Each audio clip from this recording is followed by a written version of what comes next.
Your attention to the barns. You can start hooking your horses for race 1 and bring them on out. That's What a All-Star, Pickle Shot.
Good afternoon, racing fans, and welcome to the Attica Independent Fair here in Attica, Ohio. Tom Pye, the harness guy, Steve Taylor, myself, Susan Schroeder, going to bring you the action. We've got 9 races tonight. And we have some action, too. It is a beautiful day here. It is. It is absolutely 80 degrees and partly cloudy as we look over the hay fields that have been all baled and rolled. Those big, I think they weigh about 300-400 pounds each, don't they? I would say at least. Very. But yeah, this is that. And they got a full barn full over there. All these great. How many? We got 50 horses racing today and 9 races. And this is going to be a. I know the 4-year-old pacing colts. One purse is. Can I say it? Yeah, 13,000. Yeah. The 3-year-old colt pacers, yep. They're going for a bunch. It's going to be, it might be a little bit difficult for you to see because there is a big dirt berm in the middle. They race cars here, or I'm not sure what they all race here, but they race some kind of motor vehicles in the middle. So you'll just kind of on the backside, you'll be able to see the top half of the horses, but I think we're going to lose them a little bit in this first turn. But we will catch the action come out of the last turn. Yeah. That's that's where the action is. That's where the pay dirt, as got one Peter says. furlong to go for the finish. The 8 furlongs to a mile, I believe. I believe so. I'm never good at math. Never have been, never will be. And even though my last name is Pye, and that is the 3.14.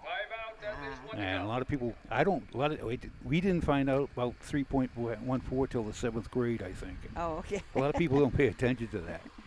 Anyway, so the first is the race coming up is a 2-year-old colt trot.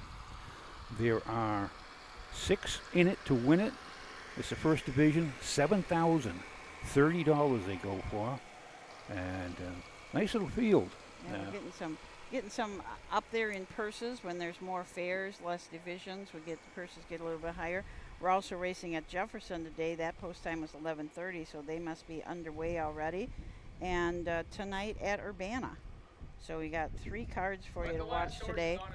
We sounds like we may get onto Facebook after Ashtabula or Jefferson drops off, but otherwise we're just going to be on YouTube today. And of course you can always. Oh, okay. Well, that's great. So you'll be able to go to the Facebook page and then see it, and then see that, or go to the Facebook page and see that link for YouTube. Okay. Right? Got it? You lost me like you lost the signal. Okay, Here they come. Here's the post parade. Bill Peters, your announcer here in Attica. Attica Fair. Number 1 is What a All-Star, owned by E.G. Trot, LLC of Findlay, trained and driven by Ed Greeno Jr. Number 2 is Pickle Shot, owned by Rosie Weaver of Beach City, Heartland Acres of Wall Hunting, and Cabby D, LLC of Hudson, Ohio, trained by Rosie Weaver, the driver Drew Neal. Number 3 is Full of Scoot, owned, trained and driven by Dan Vinier of Pemberville. Number 4 is What Luck, owned and trained by Ernie Ayers of Sand Creek, Michigan. The driver is Greg Bateson. Number 5 is Hunt Club, owned, trained, and driven by John Koneski III of Pemberville. And number 6 is Victory's Gunner, owned by Sue and Norm Robbins of Republic, trained by Norm Robbins, the driver Ryan Stahl.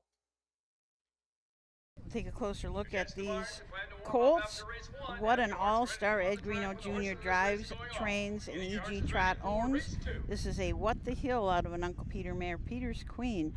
Been racing right along at the fairs. Has not hit the winner's circle yet, but does have 2 seconds. Those were at Lebanon and Marion. Did trot in 2.7 at Leb, finishing second, just back by 2 1/4 lengths. Number 2 is Pickle Shot. This is Drew Neal driving for Rosie Weaver, the trainer. This is gelding Long Tom out of Lady Mayflower by Don't You Forget It.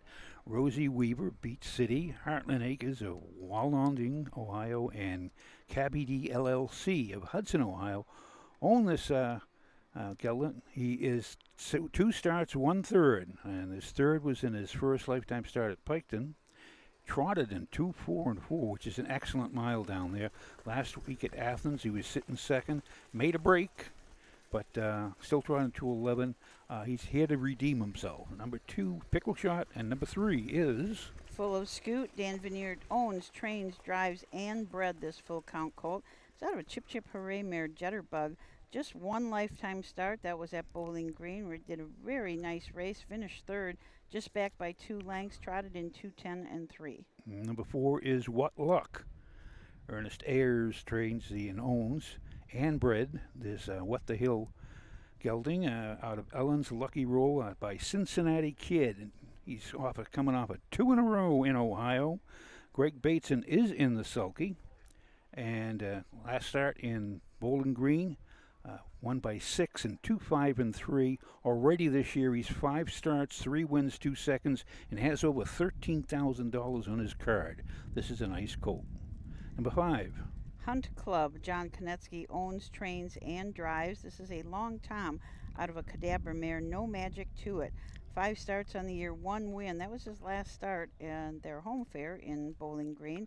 Won there in 2.10 and 1. But earlier this year in a qualifier at Northfield, did trot in 2.5 and 3. Number 6 is Victory's Gunner. This is a 2-year-old gelding by In Range out of Victory's sister by Victory Sam. Susan Irene and Norman Robbins of Republic, the great Republic of Republic, own, and Norman Robbins is a trainer.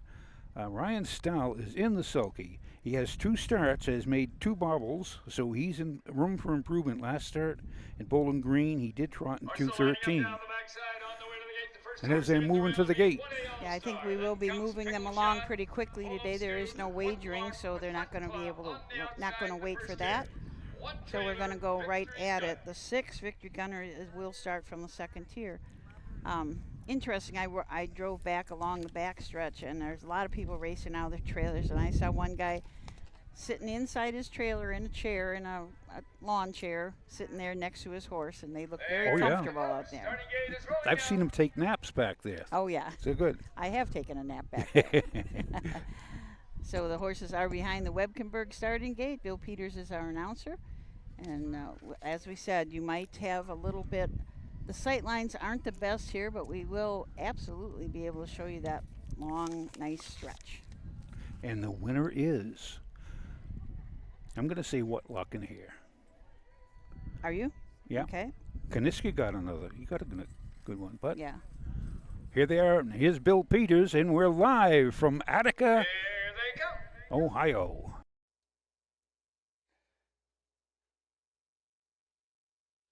Here, off and trotting the first horse away on the outside is What Luck. Down at the rail second, it's What A All-Star. Moving up third along the rail is Pickle Shot. On the outside fourth, it's Hunt Club. Moving up fifth is Victory's Gunner. The last horse after going off stride is Full of Scoot. Now Hunt Club also goes off stride, and also What Luck goes off stride. As they head down the backside, now to race over to that quarter-mile mark. Out there on the front end is What A All-Star, driven by Ed Greeno Jr. But now taking over back trotting is What Luck, driven by Greg Bateson. Back to second is What A All-Star. Racing third is Pickle Shot, driven by Drew Neal. Moving up fourth, Hunt Club, driven by John Koneski. Fifth, that's Victory's Gunner, driven by Ryan Stahl. The last horse off stride, Full of Scoot, driven by Dan Vinier. First quarter, it was trotted in 33 and 3/5 seconds. As they race around that upper turn to come down past the stand for the first time. That's What Luck now showing on top by about 3 lengths over What A All-Star. Pickle Shot is in their third, followed by Hunt Club fourth. Fifth is Victory's Gunner. The last horse is Full of Scoot. No change as they come to the half-mile mark. That's Greg Bateson and What Luck bringing the horses to the half. 2.5 lengths back. Second is What A All-Star. Pickle Shot in their third, followed by Hunt Club and Victory's Gunner. First half trotted in 107. As they round the turn now to head down the backside to race over to that 3/4 mile mark. They've got to catch What Luck. The closest horse second is What A All-Star. Pickle Shot is still third, followed by Hunt Club fourth. Victory's Gunner is fifth. The last horse off stride is Full of Scoot. Going to that 3/4 mile mark, Drew Neal's now out and on the move with Pickle Shot. That's What Luck with a late Pickle Shot now trotting up second. Back to third is What A All-Star. Hunt Club is fourth. Fifth is Victory's Gunner.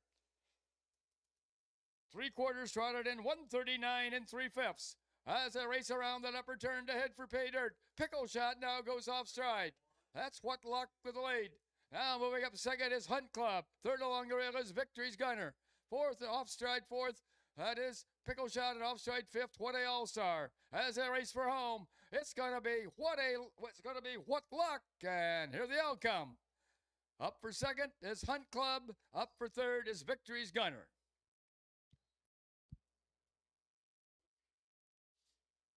A mile and 2:10. With the last quarter and 31 seconds flat, the last half in 3. It looks like 4, 5, 6. That'd be What Luck, Hunt Club, and Victory's Gunner. They had quite a few bobbles in there, but they recovered. And I think that Victory's Gunner, the 6 horse, was the only one that did not make a break. And that's and I know Norm and Sue, they've been working on this colt and trying this and trying that, and it finally to come out and go trot a mile, and he trot a mile easy, and then 2:11 apiece. That makes that you feel relieved and grateful because of that. But What Luck? That's his 4th win in 6 starts this year. Unofficial, of course.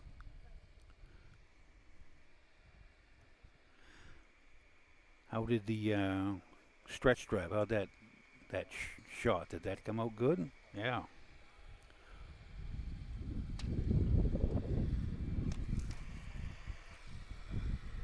As I was saying last year, we were high atop the hill here, and the wind was just. And I told Trish Soulsby, I said, this is going to be, it's hot when it gets the sun out here. And it had to be 45 degrees out with the wind chill factor. Okay. And she says, I need a sweater. What are you talking about, hot? But I ain't no weatherman either. And now moving down the track into the winner's circle where the winners go. Coming in from Sand Creek, Michigan, comes number 4, What Luck. Owned and trained by Ernie Ayers and driven to victory this afternoon by Greg Bateson.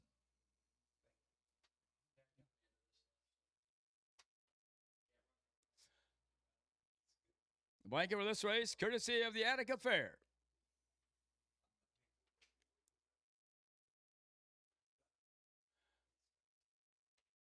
Courtney Stockman and Dennis Rear, they do a great job here. That's a big hand here for Greg Bateson, Ernie Ayers, Ellen Belmore, Elizabeth Diamond, and What Luck. And is that Courtney? the Attica Fair, the donors of the blanket.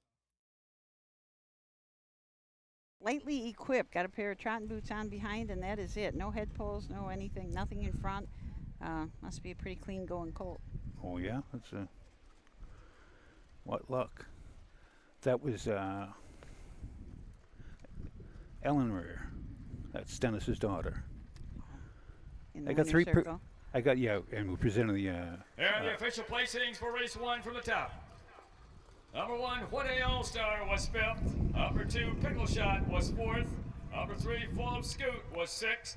Number 4, What Luck was the winner. Number 5, Hunt Club was 2nd. And number 6, Victory's Gunner was 3rd. Time of the first quarter was 33 3/5. The half was in 107. The 3/4 in 139 3/5. With a mile in 2:10. From the top, it should read 5, 4, 6, 1, 2, 3. A mile in 2:10. Need a representative of Attica Lumber trackside after the next race for the trophy presentation. Okay, so 1 race in the books. We got 8 more to go. We do have a 9-race card today that, along with the stake races. We've got the Signature Series Attica Standardbred Pace for 4-year-olds and up, and then we also have a division of the Ladies Series today, so a lot of good racing. Do we have some new faces in the ladies? I believe we do. Of course, you can tell me more than that because I don't see them as often. Yeah. I think everybody's been racing, except Ashley Flowers is going to race today. She raced here last year and won. I remember that. But otherwise, it's Christina Johnson, Jennifer Main, Ashley Flowers, and Leslie Joyce. We are scratched down to a field of 4 in that race. But we will be back to talk about all the horses in the second race right after these messages. At Ohio State's Galbraith Equine Center, our veterinary champions are here for your champions 24/7, 365 days a year, providing advanced specialty care for sports horses from all stages and disciplines. Our expert team of boarded surgeons and sports medicine and rehabilitation specialists, together with veterinary cardiologists, internal medicine, and ophthalmologists, make our hospital your best resource for all sports horse performance issues. The Ohio State Veterinary Medical Center's Galbraith Equine Hospital. Call us today at 614-292-6661. When you need supplies for your horse, one name stands out: Big D's. Since 1976, Big D's Tack and Vet Supply has been the equine experts you can trust. Whatever your horse needs is available at Big D's Tack and Vet Supply. Visit the retail outlet in Streetsboro, Ohio, or order online at BigDWeb.com for fast shipping. Most orders ship that day. Or call 1-800-321-2142. Big D's Tack and Vet Supply. Midland Acres is proud to stand the prominent stallions: TCI, Long Tom, Ready for Money, Monty Mickey, Summa Cum Laude, and Bit of a Legend. With such great pedigree and speed in the stallion barn, Midland Acres will provide a diverse group of top yearlings in the sale ring for 2025. Visit us this fall at our consignments at the Blooded Horse Sale on August 26th, the Ohio Select Jug Sale on September 12th, and the Lexington Select Sale on September 29th through October 3rd. Let Midland Acres experience in the industry lead you to the winner's circle. The roots of harness racing are born at the county fair. For over 150 years, people have gathered to watch horses battle it out for fame and glory. Catch the thrills this summer at an Ohio Fair Racing Conference County Fair. The OFRC races at 22 fairs in 20 Ohio counties. Trotters and pacers put it all on the line to be called the best in the Buckeye State. The Ohio Fair Racing Conference, where the path to greatness begins. Okay, as always, we certainly want to thank all our sponsors for helping us out with these programs. And there's some neat commercials. We got a couple new ones one new one for you today, a Backstretch Buddies, which we'll talk about in a little while for kids. But we certainly do thank all our sponsors for helping us out with these programs. Good filler. It'd be hard for us to talk all the time. Well, yeah. Well, I don't know about you. No, I get winded. Yeah, you could. At about the 8th race, I start leaning forward, and I sound like drained I am. But, yeah. Had a really nice couple of meets at Urbana at the Buckeye Stallion Series there on Monday night. They also had their chamber night, huge crowds. I heard that they bet just under $30,000, so that's a lot of money to bet at a county fair. So really nice night there. Last night they had the stake races and the overnights, but we had quite a few Buckeye Stallion Series. They had the 2-year-old Pacing Colts and the 2-year-old Filly Pacers. So a lot of nice horses there. They broke a track record. They went very fast. It was just It was smoking. Really good. Yeah, we've been breaking track records a lot It's the weather is like when it's hot like this, the horses, for some reason, they love it. Yeah. You know, we're not too keen on it, but it's just, it opens them up, and they can just, they can go like a bat out of. Well, I always attribute it to, like, you know, we see baseball players go into the dugout, and even if it's 105 in the dugout, they've got a coat over their pitching arm. Oh, yeah, you got to keep warm. Yeah. And I think that's what the horses, when it's warm and they get warm and they can get loose and they can just, their muscles can maybe extend a little bit further than they could if it was chilly. I'm not sure if that's a valid point. No, it is. I'll agree with you on that. But and the Buckeye Stein Series, there was 14 of them last night, or some huge, maybe 12. Yeah, I think it was. I know they kept on. What's that word they use? The Pentultimate. Thank you. Yeah. Thank you. But we're the pentultimate, and but there was each division went for $20,000. Yeah, which is really. And that's brings out good horses, and I mean that'll get you a track record or two. Yeah, and because it was on a Monday night, a lot of the drivers from Scioto came down because Scioto was dark, so that was also a plus to have those, and nice for the. Chris Page won a race there, and he won his very first race at Urbana when he was 17 years old, so quite a while ago, but he came back and won another race there. On a note like that, if you look at I was going over the track records here, and I had pulled up some article, and it said about a young, I believe he was 17 years old, and he had set the track record here, and that was in 2000, and set the track record with a 3-year-old filly pacer by the name of Pocket of Dreams. Oh. Going for a purse of $7,160 and a blanket courtesy of Attica Lumber. Number 1 is Full Body Stare, owned by Brett Boyd Racing Incorporated of Jonesville, Michigan, trained by Brett Boyd, the driver Drew Neal. Number 2 is Lover's Waltz, owned by Ivy Holdings of Apple Creek, Ohio, trained by Robbie Brooks, the driver Pierce Henry. Number 3 is Corfu, owned by the Triple E stable of Norwich, Illinois, trained by Jessica McCown, the driver Cameron McCown. Number 4 is Yankee Moonlight, owned by Gem Stables LLC of Hudson, Michigan, trained and driven by Ed Conrad. Number 5 is Ray's Parlay Girl, owned and trained by Bill Webb of Defiance, the driver Clifton Bell. Number 6 is Wine After Whiskey, owned by Ryan and Nicole Stahl of Republic, trained and driven by Ryan Stahl. At number 7 is Seaside Dreams, owned by Hagerman Racing of Mount Vernon, Ohio, trained by Herman Hagerman, the driver Emmanuel Miller. There's your field. And you said that young driver was Ryan Stahl? That driver, that 17-year-old Ryan Stahl in 2000, 57-2. And Ryan's, of course, races here. This is his home track. He lives in Republic, but he has over 5,000 career wins now. Wow. As again, you see, as you said, Chris Page, over 7,000. He started in Urbana. Yeah. And for me, it's only 20, 30 years ago. That isn't that much. That's right. But not that far. You know, to see them develop and just become great drivers, it's amazing. And that's one of the good things you have with the strong stake horse racing program. You will. I mean, up in Canada, you have a lot of hockey players because they got a lot of hockey players and ice. They got a lot of ice up there. But you always have. But here in Ohio, you have horses and drivers, and you got the gals. These gals that drive out here, in my opinion, they could go, well, they can go to the Meadowlands. You know where the Meadowlands, don't you there, Susan? I do. Sitting there with her Meadowland Sherhound. Let's take a look at these horses in the second race. This is the first of 2 divisions of the 2-year-old filly pace. Full Body Stare drew Neal up for Brett Boyd. Brett also owns this filly. It's a Fool Me Once out of Manhart mare. Was scratched sick his last start out, but 2 starts before that. Raced at Oak Harbor and Bellefontaine and paced in 2, 3, and 4 and 2, 4, and 3. Number 2 is Lover's Waltz, Robert Brooks trainee, owned by the Ivy Holdings of Apple Creek.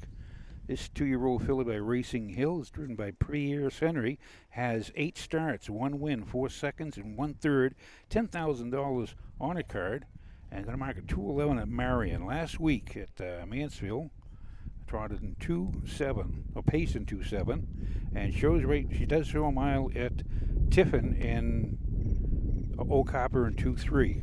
Lover's Waltz, and number 3 is Corfu, Cam McCowan up for his wife Jessica McCowan, owned and bred by Triple E Stables. This is a Western Fame out of a Corner Blitz mare. Has had just 4 lifetime starts. The last 3 starts, she paced in 2, 4, and 4, 2, 4, and 2, and 2, 4. Number 4 is Yankee Moonlight, Ed Conrad trainee and driven. This is a 2-year-old filly by Yankee Cruise out of Always Sunday by Liz Mara. 4 starts this year, 2/3. Has been in 2, 5, and 4, and that was last week. That was an improvement. Number 5 is Ray's Parlay Girl. Clifton Bell will make the decisions for trainer, owner, breeder Bill Webb, a Cheyenne Ray out of a Noble Ability mare. Last start out at Northfield, raced in the Summit County Fair Stakes. Did pace her mile in 2, 3, and 2. Number 6 is Wine After Whiskey. Ryan Stowell own train drive with his wife Nicole. 4 starts, 2 wins, 2/3 this year. Mark Bucyrus of 2-1, $8,600 already earned. Number 7. And Seaside Dreams and Manny Miller from the second tier for Herman Hagerman and Caleb Hagerman. A Down by the Seaside filly out of a Rock and Roll Hanover mare. 3 starts on the year. Did pace at Oak Harbor in 2, 4, and 3. Here's Doug Ballinger. Bill Peters.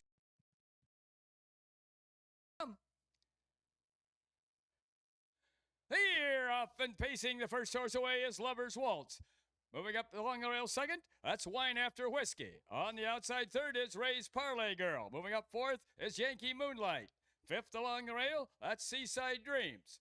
Racing in there sixth, around that turn is Corfu, and the last horse is Full Body Stare. As they head down the backside to race over to that quarter-mile mark, Pierce Henry has Lover's Waltz on top by a half a length, but now Ryan Stahl's out and on the move with Wine After Whiskey. Wine After Whiskey sticks her nose out in front, dropping back second is Lover's Waltz. Racing right there third is Ray's Parlay Girl, driven by Clifton Bell.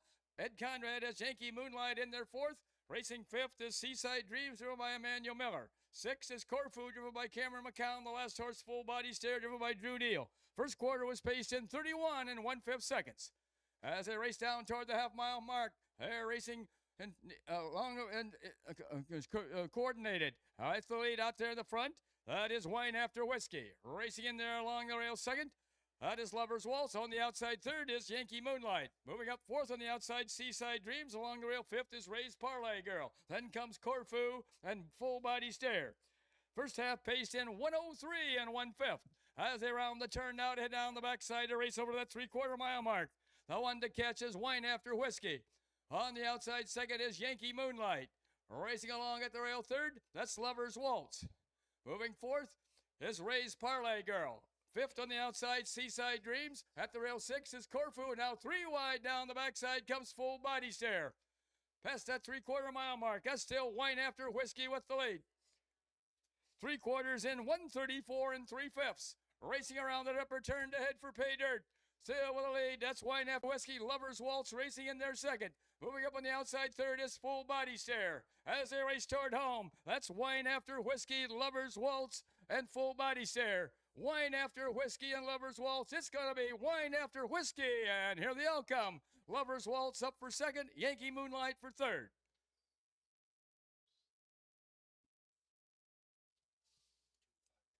A mile in 2:05 and 2/5. That mile in 2:05 and 2. Wine After Whiskey and Ryan Stahl coming from the second tier to take this race. Very easily, very easily. So thank you very much for that good purse check of $71,160. 71,000? Huh?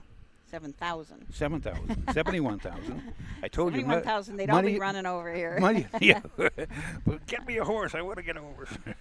But yeah, 71,000. Well, they do race good money. 71.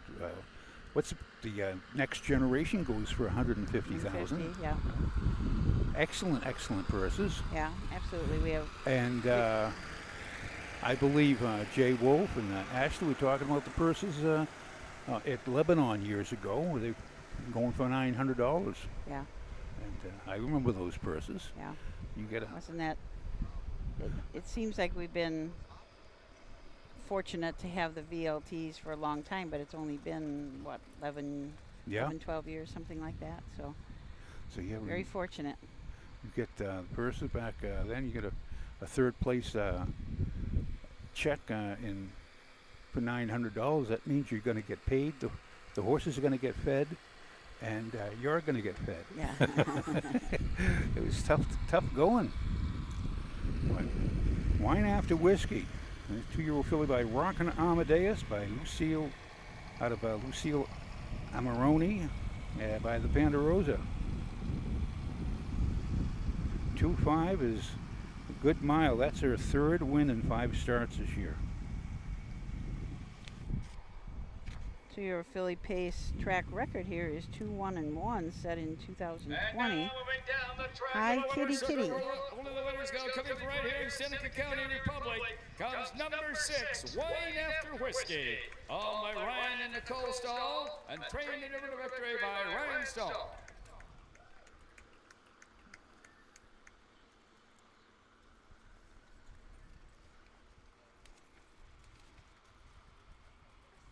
The blanket for this race is courtesy of Attica Lumber.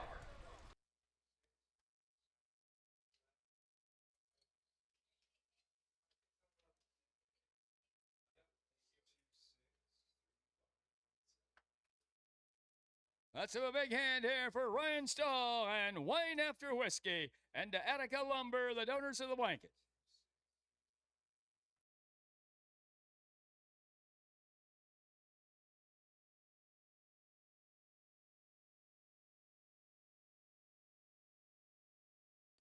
Here are the official placings for race 2 from the top. Number 1, Full Body Stare was 4th. Number 2, Lover's Waltz was 2nd. Number 3, Corfu was 6th. Number 4, Yankee Moonlight was 3rd. Number 5, Ray's Parlay Girl was 5th. Number 6, Wine After Whiskey was the winner. Number 7, Seaside Dreams was 7th.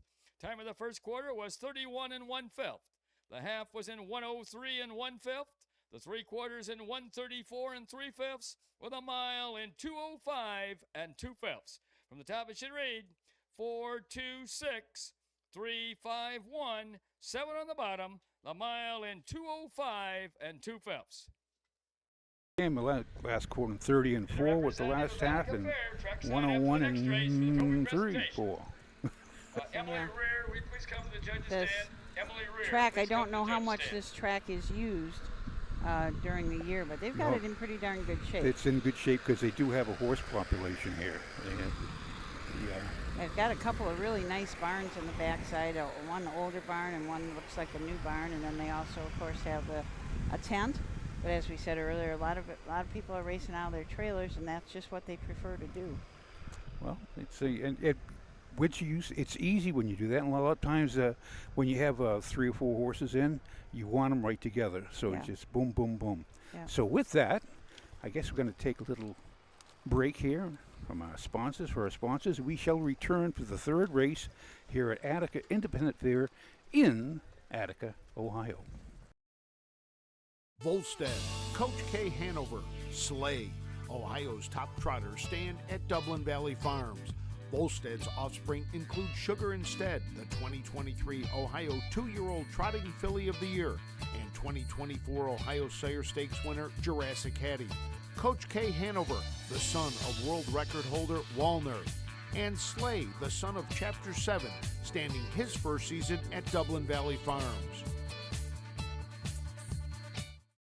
Make summer memories this year at the Ohio County Fairs. The Ohio Harness Horsemen's Association will be live streaming every race this year, and we want you to be there. Be a part of the excitement with the 2025 Ohio County Fair Racing Passport. Stop by the OHHA broadcast location in the grandstand to pick up your passport and stamp. Get stamps at every fair you attend. Prizes will be awarded to those that attend the most racing programs. Get your passport at the first fair you attend or call the OHHA office at 614-221-3650. Harness Racing, the fastest ride at the fair.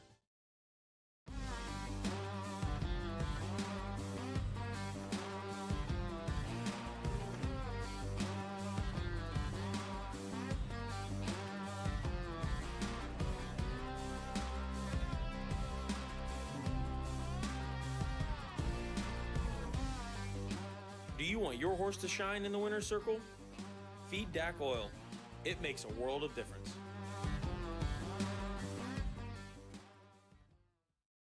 Hey kids, we invite you to join the Backstretch Buddies Club, a fun and free club for kids 12 and under who love horses and wants to be a part of harness racing in Ohio. Once you've signed up, you will be able to join Willie Winnett and exciting adventures and receive awesome surprises. Sign up today using the QR code. Welcome back to Attica. I want to talk a little bit about two of those commercials that we had in that last segment. Of course, the passport. Everybody knows that we've been doing the passports all year and last year. There's still time to come and get a passport, so we're not yet. I think we're halfway through today. I think this is the 33rd fair, or today is the 33rd. Which one, I'm not sure of the three of them that are racing. We're right around there, right? Yeah, very right around. So very close. We're about halfway through, but you can still get your passport and get a lot of stickers. You get a lot of stickers and come to the fairs. And what better way is to spend a beautiful afternoon like this at a fair, right? Yeah, absolutely. It's perfect day. It's just so nice, and the breeze is so great. And also, Backstretch Buddies. That's a new initiative that we have, trying to get the younger kids involved. So it's you can age out when you're 12, but when you're 12, then you're ready to go into the Harness Horse Youth Foundation, so you can start doing their activities, which are really great. So in the meantime, if you're anywhere from 3 to 12, please join the Backstretch Buddies. It's a free club. We're going to have some little activities for kids. You'll get the biggest thing is they'll get stuff in the mail. They will also get a lot of stuff. birthday card in the mail and different little activities to do. So, and I know kids love to get mail, so that would be a lot of fun. And our mascot is Willie Winnett, and he is the club president. Who is? Willie Winnett. Willie Winnett. Okay, now we. That's the unknown person. But I will have to give a shout out to Sam Mayhew. That was her. Is that her first commercial? Yeah, that's her first commercial. Congratulations, sounded good. And she has taken over this whole Backstretch Buddies project, and she has just done an excellent job. We already have 31 kids signed up, which I think is pretty good because it's only been out there for a very short time. So we're hoping that more kids will join and more kids will sign this have kid fun. up here, Rod Cooper. Signed him up for Backstretch Buddies. How you doing, Rod? Good to see you again. Now that Rod was, when we did the Racing with the Stars, Rod was always my editor there. He'd say, I'd give a question and he'd correct me all the time. I'd say, listen. Huh? It is. It's a full-time job. He keeps us all in line, that's for sure, including Brad Conrad. You keep him in line, Jay Wolf, everybody. But the best part is like when he started and when he finally got into the business. And what was it, a year now? How many starts have you had with your horses now? Over 700. Over 700. Wow. And he come back and he says like this, it's just, when you get into it, it's just a way of life. And he says, these are my people. He refers to my people. But and you really enjoy. You're out, you watch your horses race and enjoy. What are some of your winners you had? She means business. Some pretty close word for She race means 3. business This is is the one of first our better division ones. of the Okay, and Garoppolo, he actually races. Garoppolo set the track record, didn't That's where I'm heading next. There you go. See that? He just keeps them busy. Jr. and Peyton Moore of Napoleon, trained and driven by Tom Moore Jr. Number 2 is Stars in My Crown, owned by Anthony Miller of Dundee, and Hagerman Racing of Mount Vernon, trained by Herman Hagerman, the driver, Drew Neal. Number 3 is Tom's Julie, owned by Don High of Cardington, trained and driven by Mike High. And number 4 is Dietz Lighting, owned by Venier Racing LLC of Pemberville, Ohio, and John and Leanne Saunders of Castle Rock, Colorado, trained and driven by Dan Venier. Rod Cooper is one of the success stories that comes out of fractional ownership. Started out with just a piece of a couple of horses, and it just has blossomed since then. And then you went into a little bit more partnerships, and now you've got partnerships everywhere. You're a mega owner now. A lot of uses different trainers. You're not tied to just one trainer. Had horses out in Batavia, New York, racing. So it kind of goes all over the place. And I think it's a perfect scenario for you as a crop farmer. You plant in the spring, you harvest in the fall. You kind of got the summer. Go to fairs, yeah. Sure. Number 20. So this is Rod's 20th fair. Yeah, that's what's year. called. That's really good. That's the man of upstairs. He wanted you to be a horseman. So, and funny about a lot of teachers in school. I knew a lot of principals, a lot of teachers, and If you'll turn to they race got 6 into the in your horse program. business too, as well. Turn to race 6 in I'm your sure you program. knew a lot of principals. That's what I was thinking. In the office. Is Yeah. now going to be driven by Rosie Weaver. Who? Rosie Weaver is going to drive number 5, Long Time Coming. And number 6, Pump Action, is now going to be driven by Drew Neal. Drew Neal's going to drive number 6, Pump Action. Okay, so let's talk quickly about these. There's only 4 in this 3-year-old filly trot, the first of 2 divisions. Gone in a Flash. Tom Moore Jr. owns, trains, and drives owns along with Peyton Moore. This is a Uncle Peter filly out of Mr. Levesque mare. Has had 7 starts this year, 2 seconds and 3 thirds. Has made 5,700, but had 9 starts last year as a freshman with 1 win. Made 10,000. 3 starts back, this filly did trot at Oak Harbor in 2, 2, and 3. Number 2 is Stars in My Crown.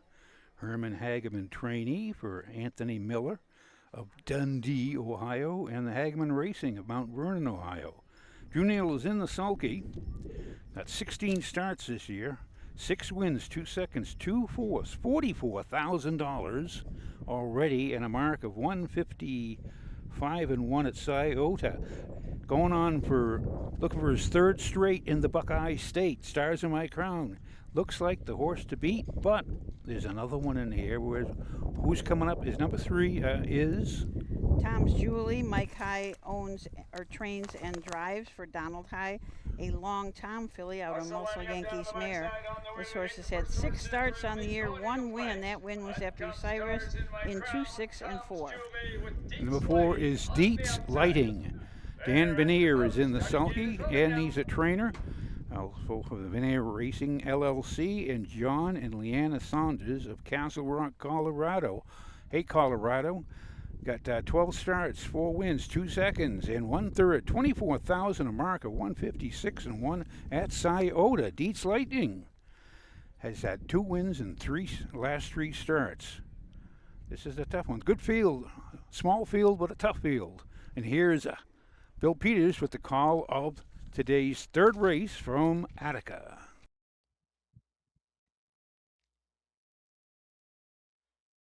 Here they come.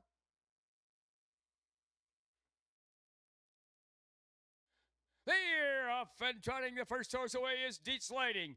In their second along the rail is Gone in a Flash. 3rd is Stars in My Crown. The last horse is Tom's Julie.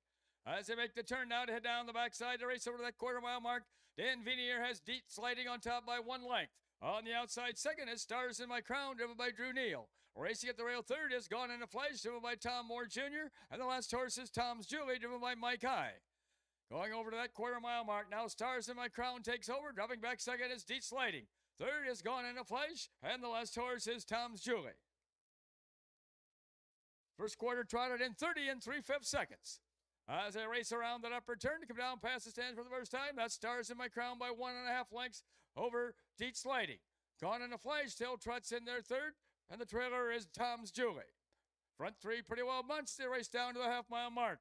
That's Drew Neal and Stars in My Crown bringing the horses down to the half. Sitting in the golden chair 2nd, that's Dan Vinier with Dietz Lighting. Gone in a Flash closes in 3rd, and 4th is Tom's Julie. First half trotted in 101 1/5. As they round the turn now to head down the backside to race over that 3/4 mile mark. The one to catch is Stars in My Crown.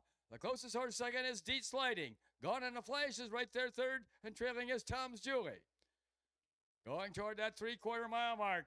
That's Stars in My Crown still by 1.5 lengths over Dietz Lighting. Gone in a Flash still trots in their 3rd, and the last horse is Tom's Julie.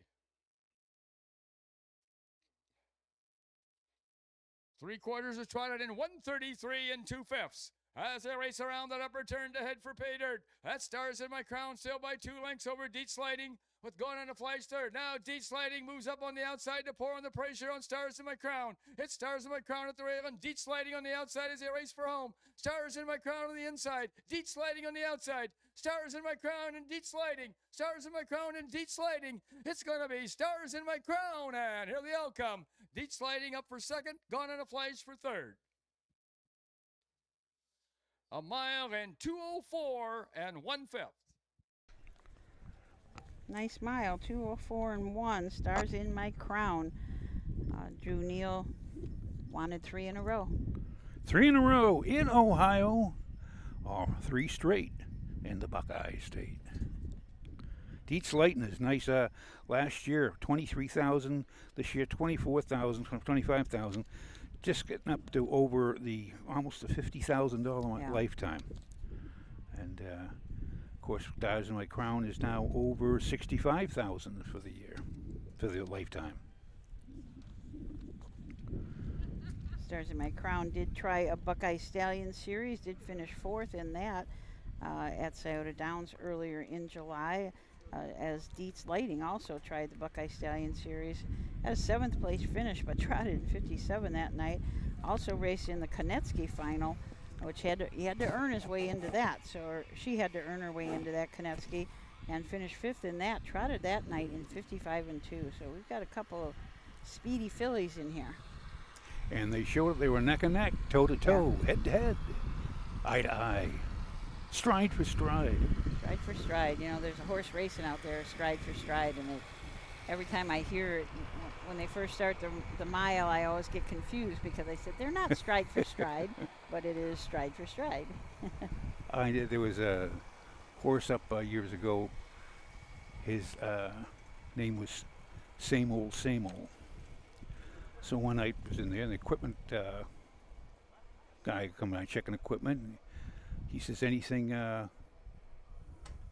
changed? I says, no, same old, same old. And he looked at me, he says, this isn't same old, same old.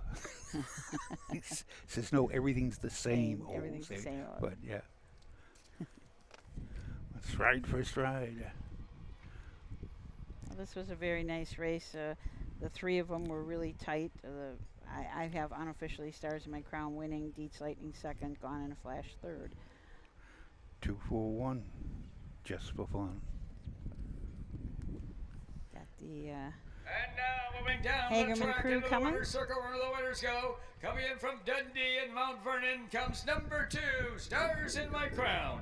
Owned by Anthony Miller and Hagerman Racing, trained by Herman Hagerman, and driven to victory this afternoon by Drew Neal.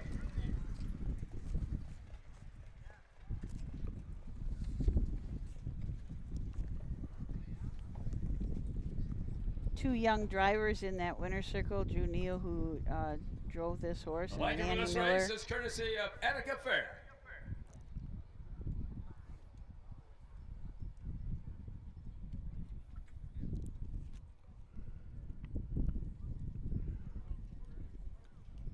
That's a big hand here for Drew Neal, Emmanuel Miller, and Stars in My Crown. And Attica Fair, the donors of the bike. Here are the official placings for race 3 from the top. Number 1, Gone in a Flash was 3rd. Number 2, Stars in My Crown was the winner. Number 3, Tom's Julie was 4th. And number 4, Dietz Lighting was 2nd. Time of the first quarter was 30 3/5. The half was in 1:01 1/5. The 3 quarters in 1:33 2/5. With a mile in 2:04 1/5. From the top it should read 3:14, 2 on the bottom, the mile in 2:04 1/5. In the upcoming race 4, As I was talking about before, the winner's circle presentation, we had Drew Neal and Emmanuel Miller both down in the winner's circle. I said a couple of guys are 25 years old and 27 years old. We got Pierce Henry, who's in his 20s. We have a number of young drivers driving on the fair circuit that I think are going to make their way to the big time if they will. choose to. And as again, as we mentioned, Chris Page, and as he started out, and he's at the top of his game right now, and driving, as they say, the big time. But nationally ranked. Look at all the drivers we do have in Ohio that are in the nationally ranked 1, 2, 3, 4. Off the top of your head, name. We got Merriman. We Ronnie got Wren. Ronnie Wren. Yeah. But they're all up there. Yeah. And most of them cut their teeth at the county fairs, which is it. We come to county fairs, you see a horse that maybe go on and do exceptionally well, and we also have the same thing with the drivers. We see the young drivers, the young horses. This is their proving grounds. There was I'll mention 2 men that cut their teeth on the county fair and did kind of well for themselves, but they both love going to the fairs still. They love just the atmosphere, and that was Billy Houghton and Stanley Dancer. and they loved the fairs. Yeah. And they'd get there, of course, when they out to Springfield, which was the state fair, but they'd be there, they'd have their shirts off and the colors off, and they're just enjoying themselves. Yeah. But, yeah. Absolutely. So let's take a quick break, and then we'll be back with race number 4. Who feeds your need for new ideas for your family's best farm future? Ohio Farm Bureau. We work with our members to shape ag policy that will positively impact our industry. Farm Bureau is advancing business solutions to give you a competitive advantage. We help you gather information to stay ahead of important topics and technologies. Plus, Ohio Farm Bureau creates opportunities for growth. Ohio Farm Bureau, feeding your need for new ideas. In Ohio, Hickory Lane Farm has the stallions you are looking for, like What the Hill, Uncle Peter, and In Range, as well as Branded by Lindy, Jug Winner Luz Pearlman, Racing Hill, and Guardian Angel Oz.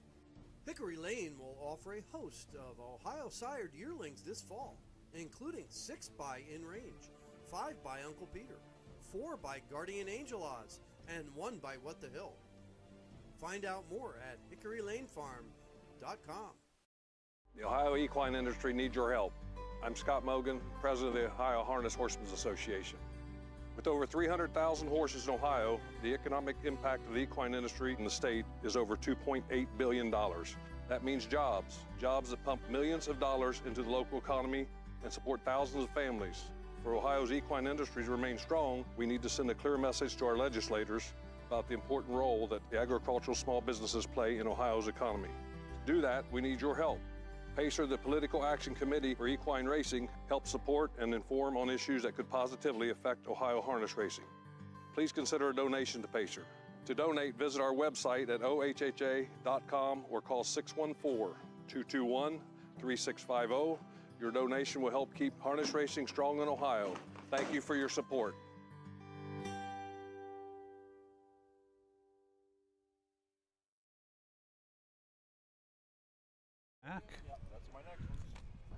Rod Cooper, Okay.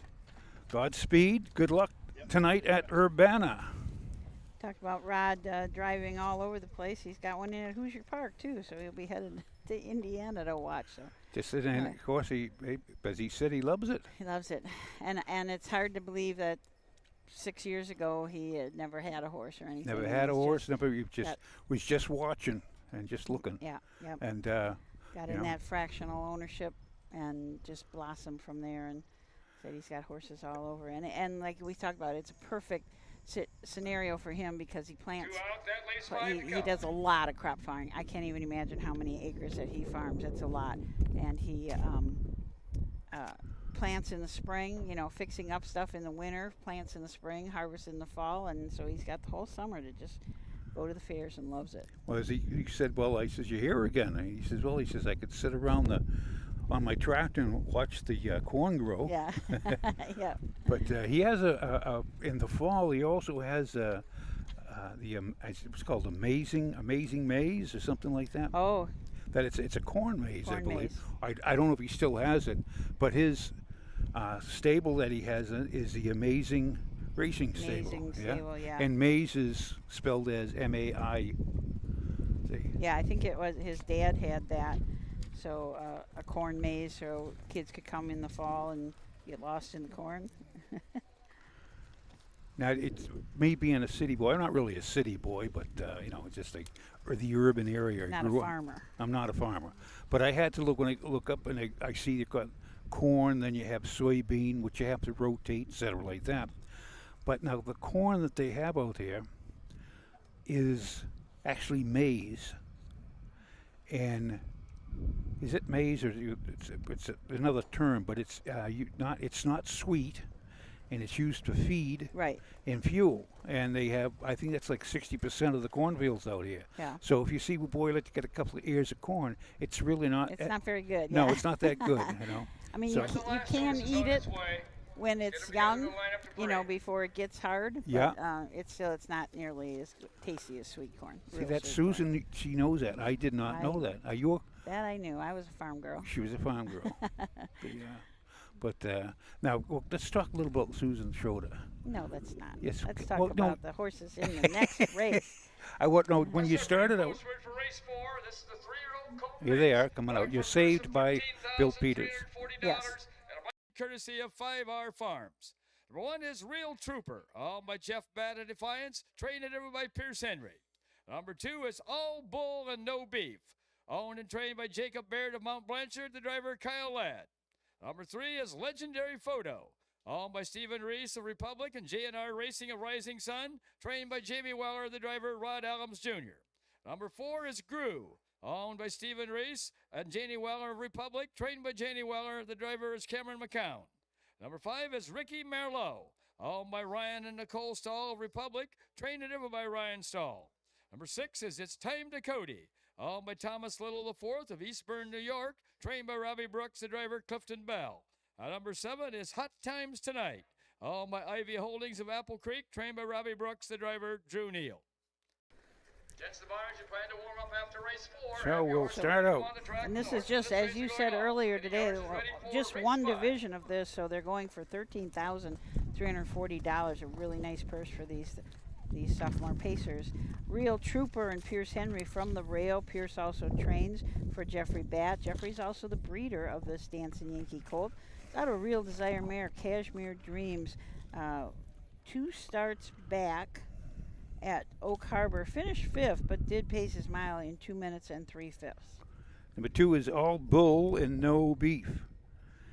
Trained by Jacob Baird, he owns. And Kyle Ladd is in the sulky. As we call the variation of drivers, Kyle Ladd, 61 years old. Got a batting average of 346 right now. Made a break last week. A couple of them at Tiffin. Now that was on the 20th. This year is 16 starts, no wins, 1 second, 2/3. Only 5,600 on his card, but does have 17,000 earned. Has looking for win number 2 out of 30 lifetime starts. Legendary Photo. Oh, I'm sorry. No, number 3 is Legendary Photo and Rod Adams Jr. from the 3-hole for trainer Jamie Weller. Stephen Reese and J&R Racing are the owners of this bit of a legend and colt out of an American Ideal mare. Had 8 starts this year. Was scratched sick last time out at Bowling Green, but 3 starts back at Oak Harbor. Did pace his mile in 1:59 and 3. Number 4 is Gru, G-R-U. And Cam McCown is in the sulky for trainer and part owner Janie Weller and Stephen Reese of Republic, Ohio. They're both from Republic. This is a 3-year-old gelding by Bit of a Legend and out of Odysseus by Mach 3. Got 5 starts this year. Or excuse me. 5 starts, 1 win, 1 second, and 2/3, 4,000.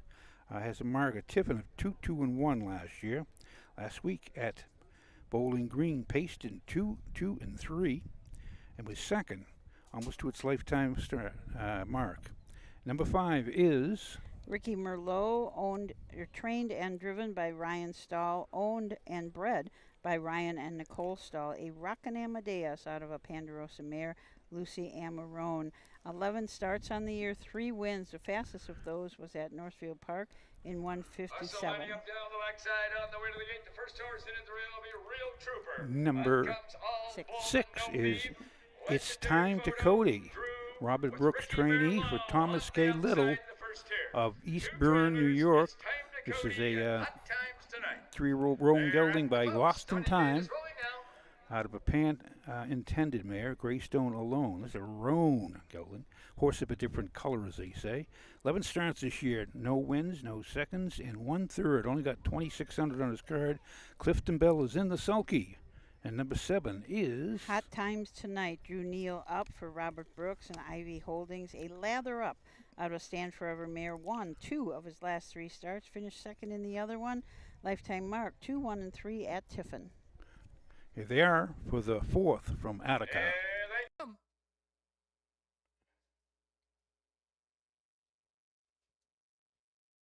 The year off and pacing the first horse away on the outside is Gru. Down at the rail second is Real Trooper. Moving up third is Ricky Merlot. Slipping through at the rail fourth, that is It's Time to Cody. Up on the outside 5th as a race is All Bull and No Beef. Racing 6th is Legendary Photo. And the last horse heading down the backside is Real Trooper. As they go down the backside, with the lead now, it's Ricky Merlot. Racing in there second, that is Grew. On the outside third, flying up there comes, that is Hot Times Tonight. First quarter was paced in 29 3/5 seconds. Racing around that upper turn to come down past the stands for the first time. Ryan Stahl has Ricky Merlot on top. On the outside second is Hot Times Tonight, driven by Drew Neal. Racing at the rail third is Grew, driven by Cameron McCown. Real Trooper, driven by Pierce Henry, is in there fourth. Moving up fifth is Legendary Photo, driven by Rod Adams. Past the half-mile mark, that's still Ricky Merlot with the lead. On the outside second, Hot Times Tonight with Grew at the rail third. First half was paced in 59 2/5 seconds. As they round the turn now to head down the backside to race over to that 3/4 mile mark. That's still Ricky Merlot with the lead. On the outside second is Hot Times Tonight. Racing along at the rail third, down the backside is Grew. Real Trooper is fourth. Legendary Photo is fifth. Racing sixth is It's Time to Cody. Past that 3/4 mile mark, that's still Ricky Merlot with the lead with Hot Times Tonight second, and Grew on the 3 wide on the outside third. 3/4 in 1:31 2/5 as they race around that upper turn to head for pay dirt. That's still Ricky Merlot with the lead. Grew is flying on the outside. Grew now takes over. Dropping back second is Ricky Merlot. Racing third, Hot Times Tonight. As they race through the lane, that's Grew, Ricky Merlot, and Hot Times Tonight. It's going to be Grew, and here the outcome. Ricky Merlot up for second. Tight for third there between Hot Times Tonight and Real Trooper. A mile in 2:01 4/5. Nice mile out here. Yeah, as you said, Grew, he just kind of sat back and let the others take the front. Ryan Stahl pulled really early. He took command at the quarter pole. They all wanted to leave. I mean, leaving out of here, it was like a cavalry charge to that first cavalry turn. Charge. They really wanted the front. And when they went by and Kamikawa was sitting third with Grew, and he just had a nice firm grip on him, and you could see he wasn't smiling, but you knew he was smiling inside, because you know when you have a good grip and the horse wants to go, is interested, and you're just waiting for your time to get out. And when he got out, zooming by 2:01 and track record here for 3-year-old Colt Pacers is 57-1. That was Pierce Henry drove Tuggin' on My Heart. That was in 2021. So we've got some older track records here. There's nothing more recent than 2021 on all our track records. I'm thinking of going over through the hups and the track records that we have in there. I think the oldest track record, and I can tell you what it is. I can't tell you what track it is, but it was from 1996. Oh. That's about the oldest one up there.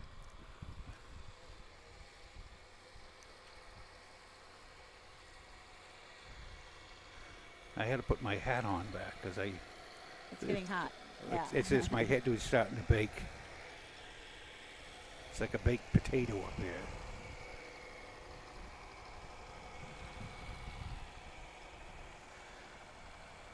Grew. And now moving down the track into the winner's circle where the winners go again. Coming from right here in Seneca County, Republic, Ohio, comes number 4, Grew. All by Stephen Reese and Janie Weller, trained by Janie Weller, and driven to victory this afternoon by Cameron McCown.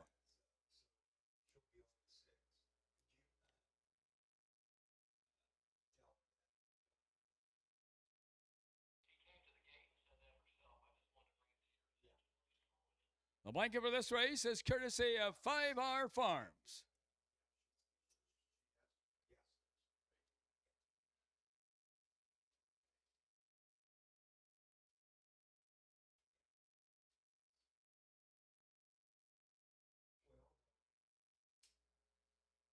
Let's have a big hand here for Janie Weller, Cameron McCown, and Grew. And to 5R Farms, the donors of the blanket.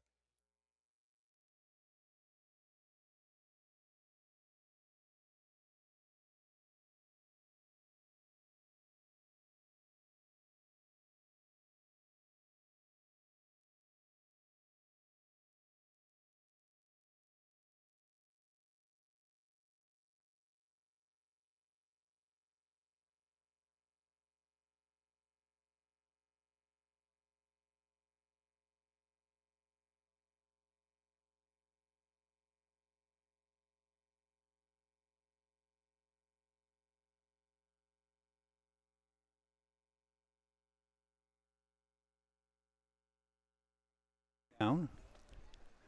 As soon as Pam Weller gets back up into the booth. That's it. As they say about Attica, it's such a family-orientated town, and it could be something to think about. What do you think the population is the village of Attica, Susan Schroeder?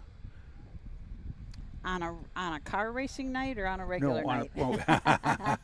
On a Saturday night or Sunday morning. Yeah. I don't know. 10,000. What? No. No? It's a little village. 5,000. 2,000. No, in Ohio, if to be classified a city, it's 5,000 people. Oh. So that's it. That's why there's a lot of cities in Ohio, because they have, more than 5,000 people. But Attica is only a little village of 890 people. Wow. And except for race days. So race days. Well, it's like Croton over in Hartford. That with a day that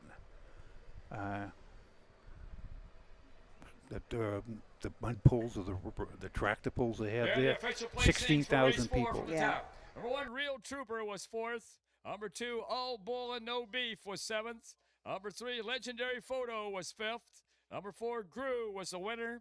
Number 5, Ricky Merlot was 2nd. Number 6, It's Time to Cody was 6th. And number 7, Hot Times Tonight was 3rd. Time of the first quarter was 29 3/5. The half was in 59 2/5. The 3 quarters in 131 2/5. With a mile in 2:01 4/5. From the top, it should read 4:75 1:26. 3 on the bottom. The mile in 2:01 4/5. New lifetime mark on Grew.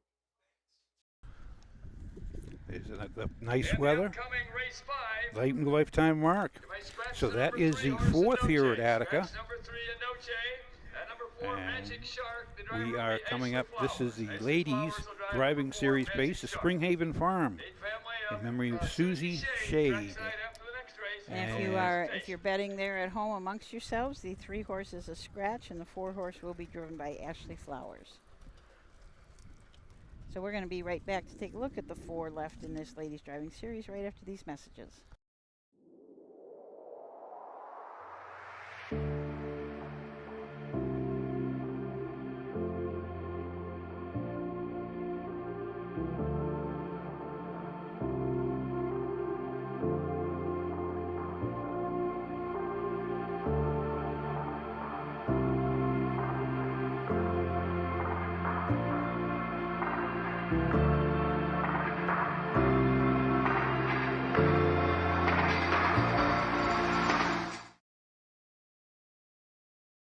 At Ohio State's Galbraith Equine Center, our veterinary champions are here for your champions 24/7, 365 days a year, providing advanced specialty care for sports horses from all stages and disciplines. Our expert team of boarded surgeons and sports medicine and rehabilitation specialists, together with veterinary cardiologists, internal medicine, and ophthalmologists, make our hospital your best resource for all sports horse performance issues. The Ohio State Veterinary Medical Center's Galbraith Equine Hospital. Call us today at 614-292-6661.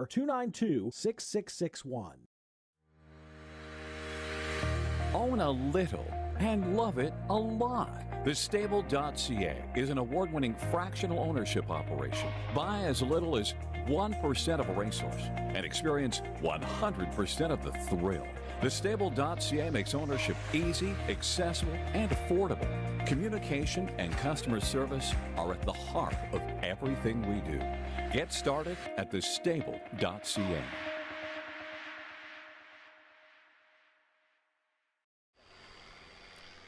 I was just looking at my phone and trying to figure out, I'm very comfortable with the Facebook when we get when we get people making comments and stuff, because I can answer, but I can't really figure this out too well. We got Ricky Williams watching, Joe, Jeff Short, Richard C.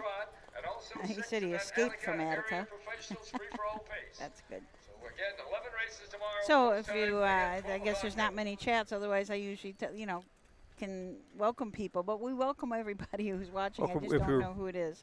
You're here in Attica, Ohio, Attica, New York, or even Sing Sing, New York. Yeah. Yes. In fact, the guy that was named Attica was named after Attica, New York, because they were from Attica.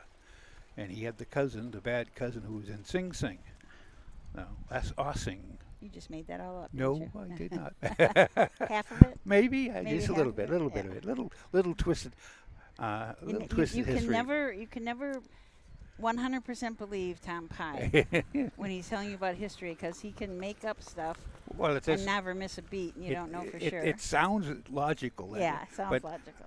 When I was a kid, I used to ask. I was an awful pain. I still have a pain, but I used to ask a lot of questions. Well, why is this? Where'd they get that from? And then shut up, get out of there. Go watch TV, go outside, play, whatever you do. But Attica, New York was named after Attica, Greece. Oh. And a lot of the things, here's a little little trivia question. You're going to a town that's named after a Greek colony as well. You know which one it is? No. Croton. Oh. And they named Croton that because the people in Croton, the Greek colony, they were industrious and hardworking, and that was their forte. So that's how they got the name Croton out of there. But actually there's Croton on the Hudson in New York. So a lot of these names that we got from Ohio, they come from New York, but who come from the people traveled. Yeah. The biggest thing I like about Croton is the Trojan burger. The Trojan burger there at the Croton Independent Fair is a sandwich to behold. So everybody that's coming to Croton, you need to go get a Trojan burger, because it is the best. In fact, we were having I heard Matt and Ashley and Jay last night talking about the pork wrap that they have at Urbana and how good that is, but they said it was hard to choose which one was better, the Trojan burger or that pork wrap. So that is a Frank Fraz food report for all of you. So here's the post parade for the Springhaven Fine Ladies Series. Going for a purse of $1,000 and a blanket given in memory of Susie Shea. Number 1 is Black Kelly, owned by Waseca Lauder of Taylor, Michigan, trained by Ed Conrad, the driver Christina Johnson. Number 2 is Headbanger, owned by Hader Stables LLC of Temperance, Michigan, trained by Greg Bateson, the driver Jennifer May. Number 3, Anoche has been drawn. Number 4 is Magic Shark, owned by Gary Wilmot of Erie, Michigan, trained by Javen Bontrager, the driver Ashley Flowers. And number 5 is Fred's Nightmare, owned and trained by Becky Zubkoff of South Salem, Ohio, the driver Leslie Joyce. Your attention to the barns. You plan to warm up after race 5. Have your horse ready to come on the track.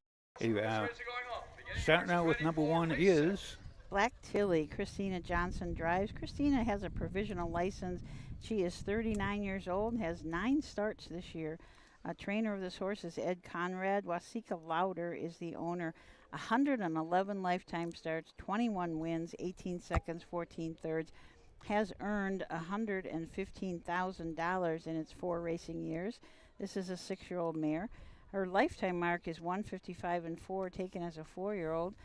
Last year, as a 5-year-old, took a mark of 55, that was her mark, 55-4. And this year, 58 at Northfield. Number 2 is Headbanger. Greg Bateson trainee for Hader Stables, LLC of Temperance, Michigan. Jennifer Main is in the sulky. 9-year-old by a rock and roll dance. The Raiders favored by an oldie, Keystone Raider. That's going back a few years. That's old breeding. 183 lifetime starts, 20 wins, 24 seconds, 27 thirds, 159,000 on his card. Mark of Scioto as a 5-year-old. 4 years ago, at 150-4, was 3rd last week in. These 4 horses racing here have roughly I think that's Harrison, Michigan. Michigan, okay. And number 3 is Scratch. Number 4 is Magic Shark. Ashley Flowers will drive this 10-year-old gelding by Shady Shark Hanover. Jalen Bontrager, the trainer. Gary Wilmoth from Erie, Michigan, the owner. This horse has had 260 lifetime starts, 46 wins, has earned $345,000. Took a mark as a 5-year-old of 152-1. This year has won at Northfield in 57-4. Number 5 is Fred's Nightmare. And this is a 8-year-old by Fred and Ginger out of Nightlife by Light. life sign. Becky Zebkoff trains and owns from South Salem, Ohio. Leslie Joyce is in the sulky. This is a nice old gelding. 133 lifetime starts with over 158,000 earned lifetime. Mark 151-3 at Miami Valley. Here's Bill Peters and the call of the ladies driving pace. Safe eight.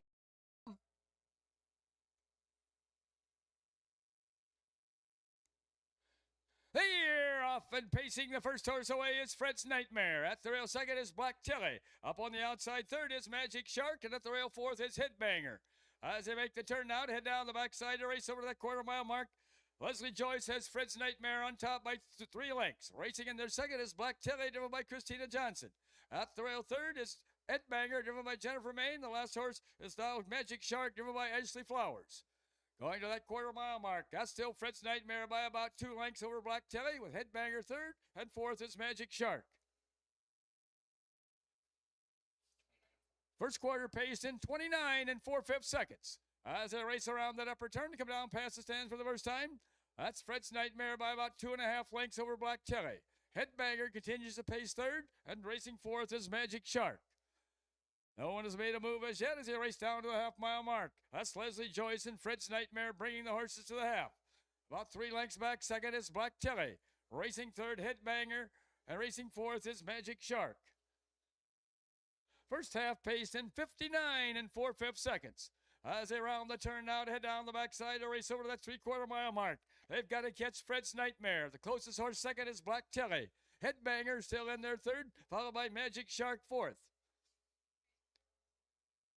Going to the 3/4 mile mark. Fred's Nightmare now on top by about 5.5 lengths. Racing second, Black Tilly. Headbanger third, and fourth is Magic Shark. 3/4 in 1:30 as they race around that upper turn to head for pay dirt. That's Fred's Nightmare by about 5.5 lengths still. Black Tilly still racing in their second. Headbanger now a little closer third, and trailing is Magic Shark. As they race toward home, that's Fred's Nightmare and Black Tilly. Fred's Nightmare and Black Tilly. It's going to be Fred's Nightmare wire to wire, and here they all come. Black Tilly up for second with Headbanger up for third. 1 mile in 2 minutes and 3/5. 2 minutes. 2 minutes and 3/5. A stroll in the park for Leslie Joyce and Fred's Nightmare. Turned old Fred into a daydream believer. Definitely our fastest race of the day. And there was no doubt Leslie Joyce wanted the front. My gosh, she left out of there. She was 3 lengths on top by the time the gate closed. She just flew out of there so fast. And I guess when you look back, you'll look down at Fred's Nightmare's past performance lines. He does like to leave a little bit. And when you're sitting behind an old class horse like that, and I reiterate this all the time, these horses teach the driver how to drive. Yeah. And I've seen so many good class horses. I've seen a lot of young horses that are awful ignorant. They don't know what they're doing out there. Mm-hmm. And they don't know how to sit in the hole, and they run over the guy in front of you, and they want to come out of the hole. There's no need to, but with an old class horse, you just keep them out of trouble. Yeah. And that's what she did in 2 minutes and 3/5. Yeah, that was it. And for fun. Said usually our 3-year-old pacers are one of the fastest divisions always between them and the Signature Series. And they went in 2, 1, and 4, so this was a full second faster. Now, Attica's a nice little track, but you don't see too many sub 2 minute miles. Right. And now moving down the track into the winner's circle, where the winners go. Coming in from South Salem, Ohio, comes number 5, Fred's Nightmare. Owned and trained by Becky Zubkoff and driven to victory this afternoon by Leslie Joyce. The blanket here is given in memory of Susie Shade.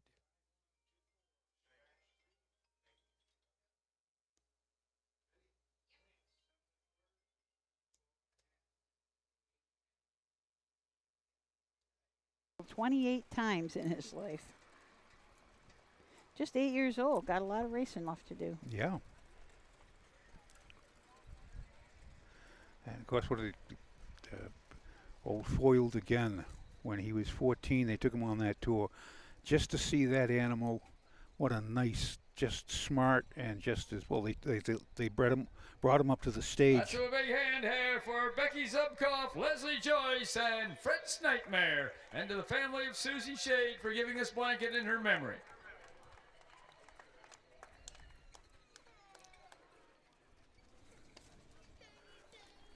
So we'll get the rundown for you in just a second. Here are the official placings for race 5 from the top. Number 1, Black Tilly was second. Number 2, Hitbanger was third.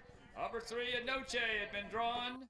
Number 4, Magic Shark was fourth. Number 5, Fred's Nightmare was the winner. Time of the first quarter was 29 4/5. The half was in 59 4/5. The 3 quarters in 1:30, with a mile in 2 minutes and 3/5. From the top, it should read 2, 3, scratch, 4, 1 on the bottom, a mile in 2 minutes and 3/5.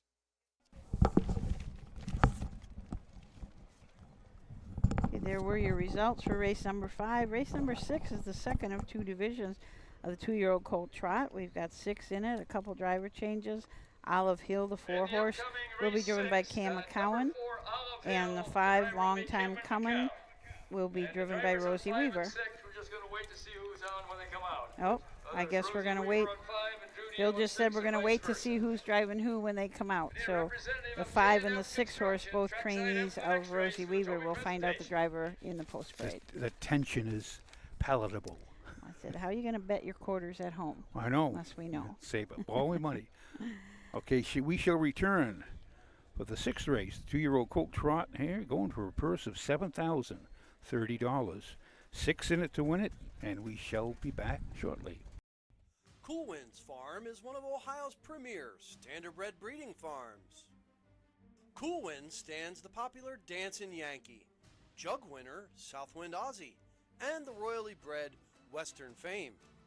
Cool Winds Farm is proud to present our yearling consignments at the Ohio Selected Jug Sale at Pickaway on Friday, September 12th, and at the Standardbred Horse Sale in Harrisburg during the cool winds of November.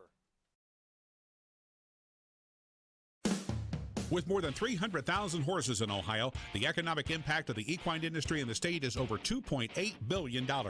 Much of that value comes from standardbred horse owners, breeders, trainers, and drivers who participate in the sport of harness racing. The mission of the Ohio Harness Horsemen's Association is to preserve, protect, promote, and serve the entire standardbred industry in Ohio and beyond. To learn more about the Ohio Harness Horsemen's Association, go to OHHA.com. That's OHHA.com. When you need supplies for your horse, one name stands out: Big D's. Since 1976, Big D's Tack and Vet Supply has been the equine experts you can trust. Whatever your horse needs is available at Big D's Tack and Vet Supply. Visit the retail outlet in Streetsboro, Ohio, or order online at BigDWeb.com for fast shipping. Most orders ship that day. Or call 1-800-321-2142. Big D's Tack and Vet Supply. Volstead, Coach K Hanover, Slay, Ohio's top trotters stand at Dublin Valley Farms. Volstead's offspring include Sugar Instead, the 2023 Ohio 2-year-old Trotting Filly of the Year, and 2024 Ohio Sire Stakes winner Jurassic Hattie. Coach K Hanover, the son of world record holder Walner, and Slay, the son of Chapter 7, standing his first season at Dublin Valley Farms.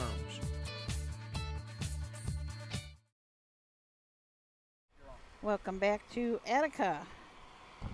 On the 6th race coming up, Tom just went over the last race. The Ladies Driving Series was in memory of Susie Shade, and Tom went and talked to their family. That's right. This is Tom Pye, the harness guy, also your newsy neighbor. So Susan Shade, she was a long time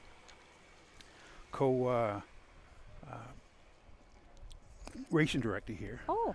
And she that's her family, and she was here for years and years, and she just loved the horses, loved the Attica Fair, and she passed about 3 years ago. But this is to another nice thing you can do if you want to, like a memory of Susie Shade. Yeah. and you sponsor a race. Like the Durham Halls are always sponsoring races. They do a lot of that. I even sponsored a race. Did you? Up at Van Wert. And as soon as I got the bill for $125, I said, I don't know if I can do that again. But yeah, it's a. It is a very nice gesture, and it's great that her family's here continuing that tradition. That's really, that's right. Really, really nice. And again, you know, it's like, and it stays in the family as it goes. Once you get in the horse business, get the horses in your blood. Yeah. You just, and of course, when you come to the fair, it's all like old home week too. We see a lot of people you haven't seen for years. Yeah. Or for at least a year. Right. Yeah. You see the same people back every year at their fair, and that's what makes it kind of fun. And then they come to the fair in the next county and the next county and the next county, and we just keep making fans that way. And then what's tough for us is if our broadcast booth takes up their spot. Oh yeah. Oh yeah. Yeah. I've been there for 37 years now. Right.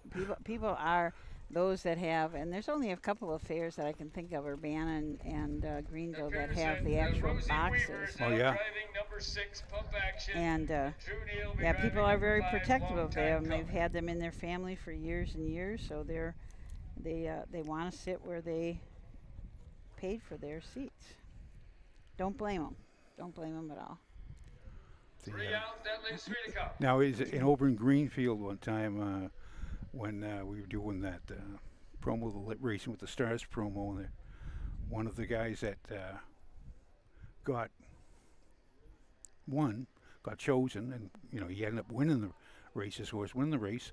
He said he'd been coming there for 37 years or something like that. Oh. And he says, we always have this box right here in the corner. This is our family box. Yeah. And when we went out to the winner's circle, and he stood in front of the grandstand, which was packed with people at Greenfield, and he just looked up, jaw slacked. He says, wow, I have never been here before in my life. Oh, wow. And I still see him. He's down that box there. But yeah, it was nice. That was nice. We were able to do that. Yeah. And show the other side of the grandstand and see the people. Yeah, for people to be able to see see the crowd from inside the track and look up. It's kind of an amazing sight. So if you got stage fright, you can get stage fright. Believe me. They had some when I was a kid, and we had a piccolo player. I don't know what it was, but they said if you get nervous, just move your fingers and pretend you're playing. So they opened up the curtain, and the place was packed with like 800 people, which they didn't tell us there were going to be 800 people there. And see all these kids, just no music came out. They were just moving their fingers. Moving their fingers, yeah. But keep themselves calm. Good. Now the horses are gathering up on the track. We should have the post parade in just a minute. If you're just joining us, welcome to Attica. It's a little bit of a different site here with the dirt track in the middle of the horse racing track.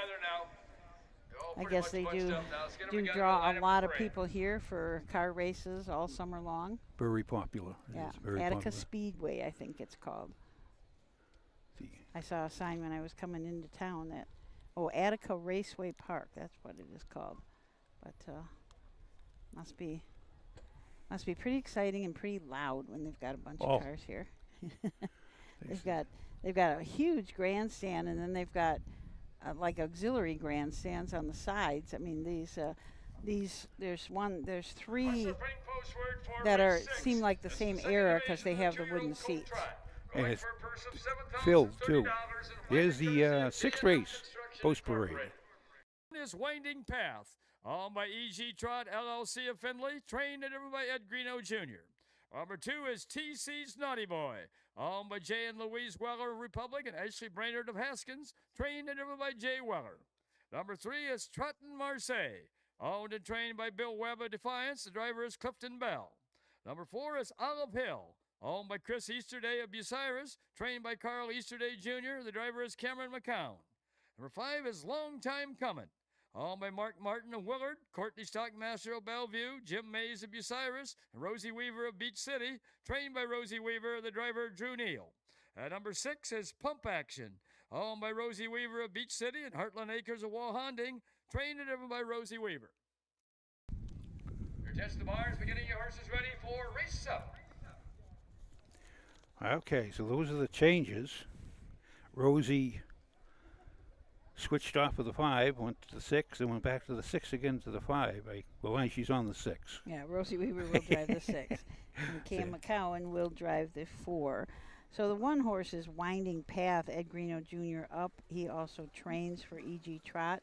This horses had 8 lifetime starts, 2 wins. The fastest of those wins was 2, 5, and 3. This is an Enterprise colt out of a Cantab Hall mare. Number 2 is TC's Naughty Boy. This is a 2-year-old gelding by Triumphant Caviar out of the Naughty Nanny by Dewey, Cheatham, and Howe.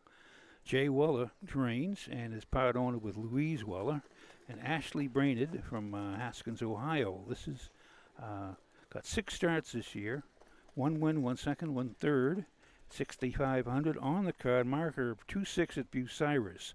Made a break last week at Bowling Green, but up till there had been trotting right around 2-6. Number 3 is Trotting Marseille. Clifton Bell drives for trainer, owner, breeder Bill Webb. This is, of course, a Marseille out of a Pegasus spur mare. Trotting Brook. It's had 5 starts on the year, 1 win. That was Oak Harbor in 2, 3, and 1. And that's a nice good mile out at Oak Harbor in that fast. Number 4 is Olive Hill. 2-year-old gelding by What the Hill out of Lady Lois by Conway Hall. Carl Easterday Jr. is the trainer. Chris Easterday at Bucyrus is the owner. 5 starts this year, 1 win, 1 second. And that's the last. This is what you want to see this time of year after making bibbity bobbity boos for the first time. Cam hopped behind Olive Hill at Maryland. Wired the field in 2, 4, and 4. Last week was 2nd and 2, 7 at Bowling Green. But the colt is coming around. Cam McCown in the sulky. Number 5 is Drew Neal drives the 5. Long time coming for Rosie Weaver. Martin, Stockmaster, Mays, and Weaver all own this long time colt out of a Neely Dunn mare, Eliza Jane. Last 2 starts were in the Buckeye Stallion Series, one at Bucyrus where he finished 2nd, and then he tried the Buckeye Stallion Series again at Scioto Downs, but unfortunately made a break early. Did trot in 2, 1, and 4 at Bucyrus. Number 6 is Pump Action, has Rosie Weaver, trainer, driver, part owner, and Heartland Acres of Wallington, Ohio. 5 starts, no wins, no seconds, 2 thirds, 15,000 on the card, qualified at Bothfield, 2, 2, and 4, and gets a Rosie in the sulky. And here they are at the head of the lane. This is the 6th 2-year-old trotters from Attica, Ohio. Here they come. Here, off and trotting the first horse away at the rail is Winding Path. Up on the outside 2nd is Olive Hill. At the rail 3rd is TC's Naughty Boy. 4th along the rail is Pump Action. On the outside 5th is Trottin' Marseille. And the last horse is Long Time Coming. As they make the turn now to head down the backside to race over to that quarter-mile mark, Ed Greeno Jr. has Winding Path on top by a length and a half. Ranging up on the outside 2nd is Olive Hill, driven by Cameron McCown. 3rd is TC's Naughty Boy, driven by Jay Weller. 4th is Pump Action, driven by Rosie Weaver. 5th is Trottin' Marseille, driven by Clifton Bell. And the last horse is Long Time Coming, driven by Drew Neal. First quarter was trotted in 32 3/5 seconds. As they race around that upper turn to come down past the stand for the first time. Now Olive Hill shows on top. Offside goes Winding Path. Also offside went TC's Naughty Boy. As they make the turn now to come down past the stand for the first time. Out there on the front end is Olive Hill. Moving up 2nd now is Pump Action. Back trotting 3rd along the rail is Winding Path. Racing at the rail 4th. Coming down to the half is Trottin' Marseille. On the outside 5th is Long Time Coming. And the last horse is TC's Naughty Boy. First half trotted in 106 2/5. As they round the turn now to head down the backside to race over that 3/4 mile mark. Winding Path has regained the lead. 2nd along the rail That is Pump Action. On the outside third is Olive Hill. Racing in their fourth down the backside is Trottin' Marseille. Offstride fifth went long time coming in the last horses. TC's Naughty Boy. The pace picks up as they go to the 3/4 mile mark. That's still winding path with the lead. Charging up on the outside second is Olive Hill. Between horses third is Pump Action. And 3 wide down the backside now goes Trottin' Marseille. 3/4 trotted in 1:39 and 4/5. As they race around that upper turn to head for pay dirt. That's Olive Hill with the lead. Trottin' Marseille on the outside second. At the rail third is Pump Action. Winding Path is fourth. Racing fifth is Long Time Coming, and trailing is TC's Naughty Boy. As they race toward home, that's Olive Hill regaining the lead. Olive Hill and Trottin' Marseille in Pump Action. It's going to be Olive Hill, and here the outcome. Tight for second there between Pump Action and Trottin' Marseille. 1 mile in 2:10 and 2/5. Mile in 2:10 and 2. That was a couple of times when I kind of held my breath when those horses made breaks, and it was a little bit crowded in the second turn. And then coming for home, like Rosie had no place to go. There was a horse right outside of her, one right in front of her. But Olive Hill and Cam McCowan. He took the long way home. He was out 4 or 5 wide. Yeah. But that's a second win of the year. Colts. It looks like this Colts finally got it figured out. Yeah. Had been making a lot of breaks earlier in the year, but boy, he's been trotting really good lately. Last 3 starts have been outstanding. That was a good mile. He went a rough trip. He was out and about. Now, when he win. No, it was their other horse that went over at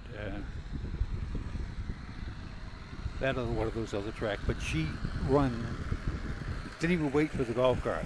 She run from the paddock, and she got there and she's hopping up and down. Chris really she loves to go to the races, and of course you love to win when you go to the races. But she loves.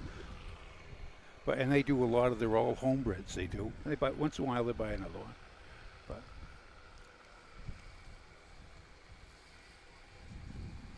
I am not sure who was second and third. I couldn't split them. It was close. And Drew Neal was fourth with Long Time Coming, and Olive Hill was first. In between there, I'm not sure. It was between Clifton Bell and Rosie Weaver for second and third. I think it was tight. Really tight.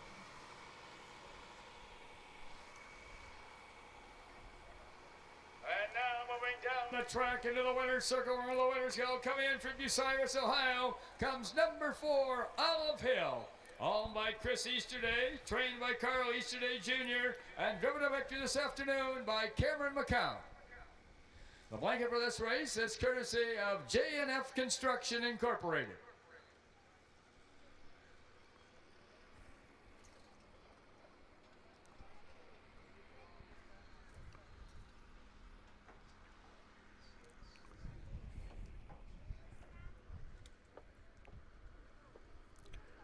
Picks up $3,515 today. Let's Nice. have a big hand here for Carl and Chris Easterday, Cameron McCown, and Olive Hill, and the J&F Construction Incorporated, the donors of the blanket.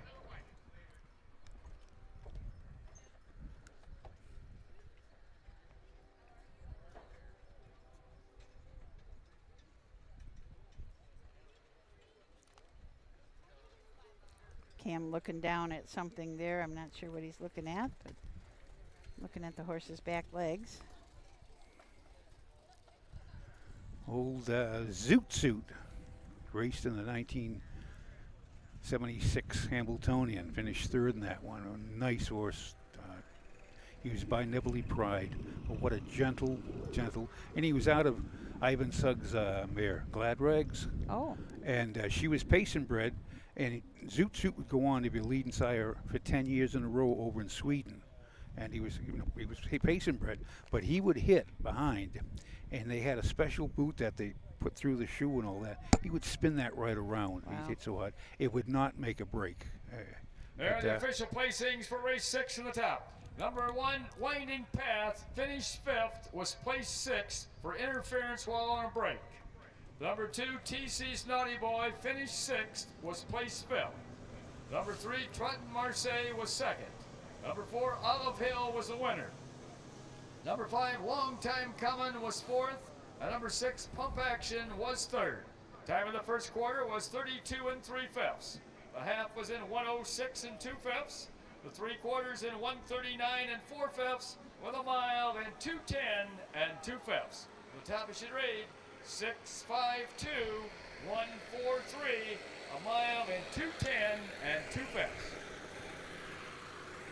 So that wraps up our 6th. Horsemen checks for the first 4 races are here in the judges' stand. This is it'd be a mad rush to the judges' office because the checks are ready. Some checks are ready. We've got the starter, John Ingram today, is driving the Webkenberg starting gate. His wife Tiffany is the driver. So that's always and you go from track to track, and you haven't been there before, haven't started there before. It takes a little bit to get used to. I didn't recognize him. I saw him on the backside. He says new faces. Yeah. New faces and new places. Yep. Our presiding judge is Paul Combs, and he's was just telling me he's been over in Indiana and it does Ohio, but we were talking about the group of us. We're talking about Ramblin' Willie. And his father drove a horse that beat Ramblin' Willie, was 2nd. Paul Combs, yeah. Well, yeah, and just again, part of the harness racing is in the business, in your blood. And you got your grandkids now. They got the colors all picked out yet? Not yet, but they're be like, they like the horses. Little the Smith brothers. They run around with the colors when they were 5 or 6 years old. Colton Hayes did that. But he's had colors. He's had colors on. I think he had his diapers had colors. But anyway, we shall return for the 7th race. This is the 2-year-old filly pace. We have 6 in it to win it, and it's in memory of Kendall and Mary Stuckey. We shall return after these few messages.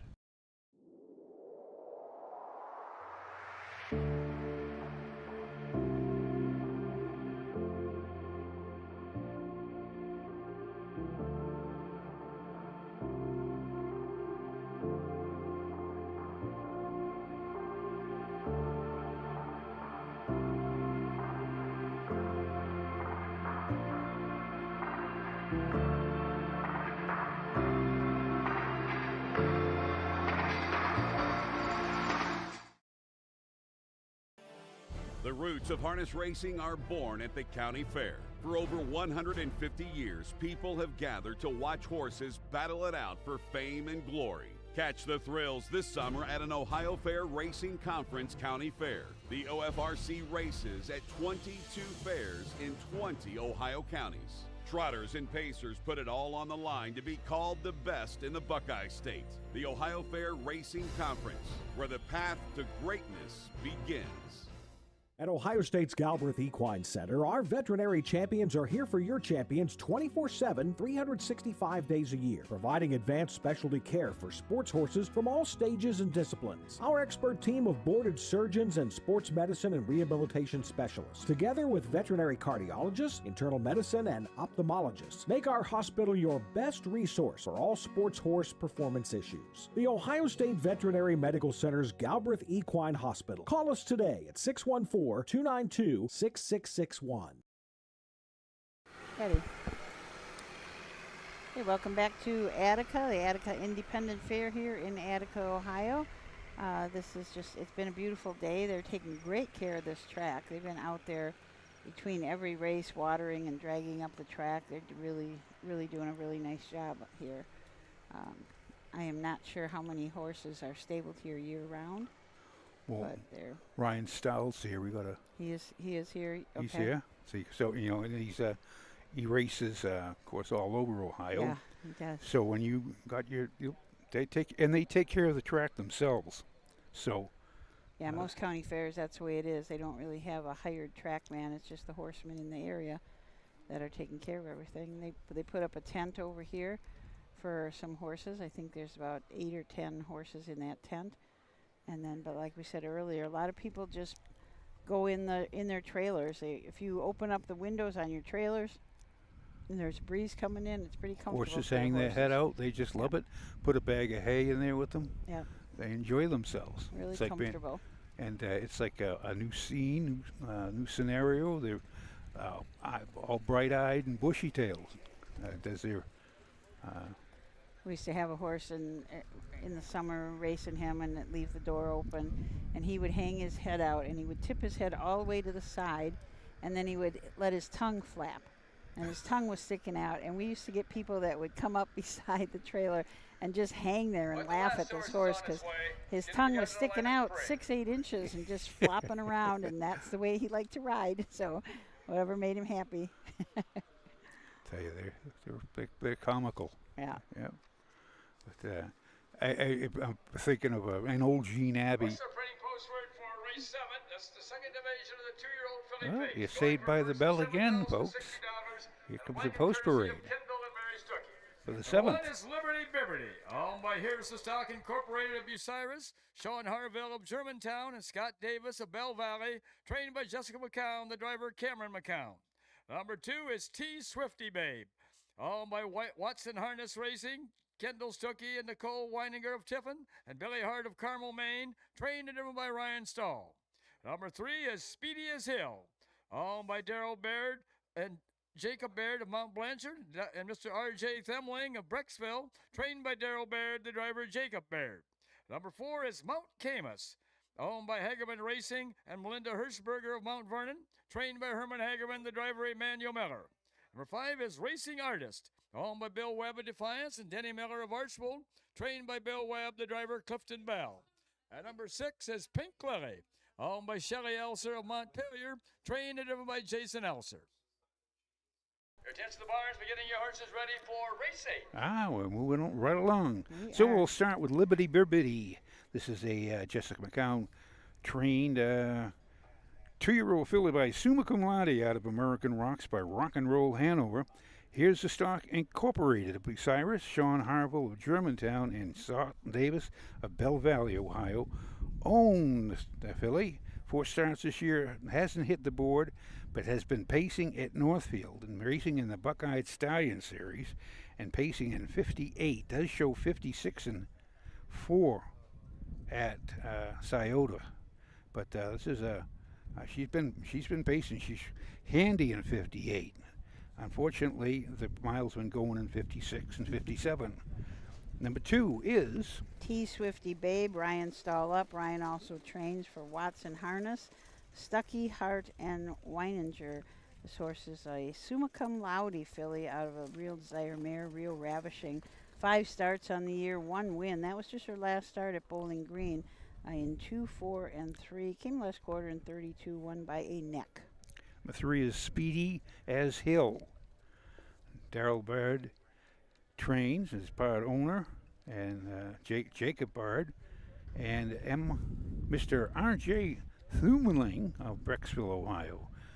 This is a 2-year-old filly by Racing Hill out of Forever Speedy by Stan Forever. 3 starts this year, hasn't hit the board, shows the bibbly bobblies, has been paced, did pace in 2, 5, and 2 at Oak Harbor. And last week was scratched sick, so this is she needs to reclaim her forward momentum. Number 4 is Mount Camus, Emmanuel Miller up for Herman Hagerman.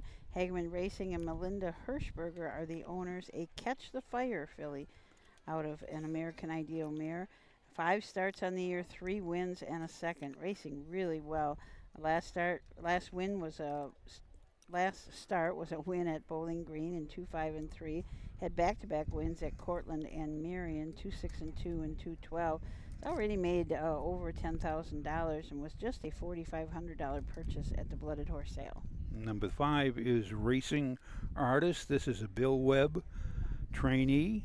Bill Webb owned with Denny Miller, and it was bred by William J. Webb of Defiance, Ohio. This is a nice Racing Hill filly out of Little Miss Artist by Artistic Fella. 4 starts this year, 1 win, 2 seconds. Won at Tiffin, and 2, 3, and 3 on an off track. Last week at Northfield was second in the 2-year-old fair race there up Summit Fair, and pacing 57 and 3. Unfortunately, a mile went in 56 and 4. Number 6 is Pink Lily. Jason Elzer drives, trains for Shelley Elzer, and Jason Elzer is the breeder, so keep it all in the family. This is a Rockin' Amadeus filly out of a Pilgrim's Punch mare, Punches Pilgrim. 4 starts on the year, 1 win. That was at Oak Harbor in 2, 2, and 1. Has been racing predominantly at the fairs. Did qualify earlier this year at Scioto Downs in 2 minutes flat. From Montpelier, Ohio. Who is also from Montpelier, Ohio? Bill Peters.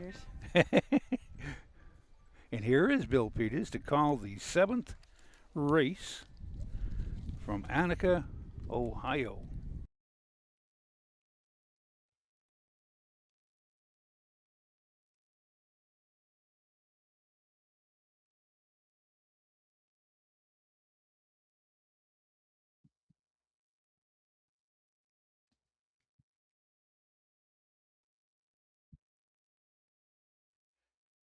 Here they come.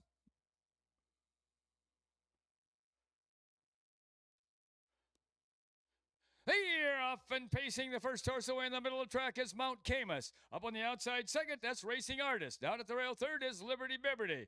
Moving in there fourth, as the race around the turn is T Swifty Babe. Up on the outside fifth is Speedy as Hill, and the last horse is Pink Lily.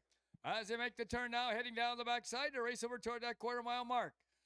Out there on the front end, that is Mount Camus. Now flying up on the outside second is Liberty Bibberty, and Liberty Bibberty sticks her nose out in front and paces right on. Dropping back second, that is Mount Camus. Racing in their third is Racing Artist. Fourth is T Swifty Babe. Fifth is Speedy as Hill, and the last horse is Pink Lily. First quarter paced in 30 seconds. As they race around that upper turn to come down past the stand for the first time, Cameron McCown has Liberty Bibberty on top by 1 length over Mount Camus, driven by Emmanuel Miller. Clifton Bell has Racing Artist in their third as they race down to the half. Racing fourth is T Swifty Babe, driven by Ryan Stahl. Fifth is Speedy as Hill, driven by Jacob Baird. The last horse, Pink Lily, driven by Jason Elser. At the half-mile mark, that's still Liberty Bibberty with lead, but pouring on the pressure on the outside is Racing Artist. Racing right there third is Mount Camus. First half pace in 1:01 as they round the turn now to head down the backside to race over that 3/4 mile mark. That's Racing Artist on the outside and Liberty Bibberty along the rail battling it out. Racing in their third down the backside is Mount Camus. Up on the outside fourth now comes T Swifty Babe. Farther back fifth, Speedy as Hill. The last horse, Pink Lily. Going to the 3/4 mile mark. That's Racing Artist on the outside with the lead. Battling back along the rail is Liberty Bibberty. 3/4 in 1:31 and 4/5 as they race around that upper turn to head for pay dirt. That's Racing Artist with the lead. Liberty Bibberty second along the rail. 3 wide on the outside third is T Swifty Babe. Fourth along the rail, Mount Camus. As they race toward home, that's still Mount Racing Artist on the outside and Liberty Bibberty along the rail. Liberty Bibberty now takes over, and between horses comes Mount Camus. It's going to be Liberty Bibberty, and here the outcome. Mount Camus up for second with Racing Artist for third. 1 mile and 2:03. Liberty Bibberty, boy, at the 3/4 pole, that was anybody's race. There was 4 of them that were right They were there. railing and rocking going Yeah. to the 3/4. They were, yes. That was a really nice finish. Good Mile and 2-3. New lifetime mark. First win, lifetime win. Liberty Bibberty Bo. The second was, I believe Mount Camus and Emmanuel Miller were second.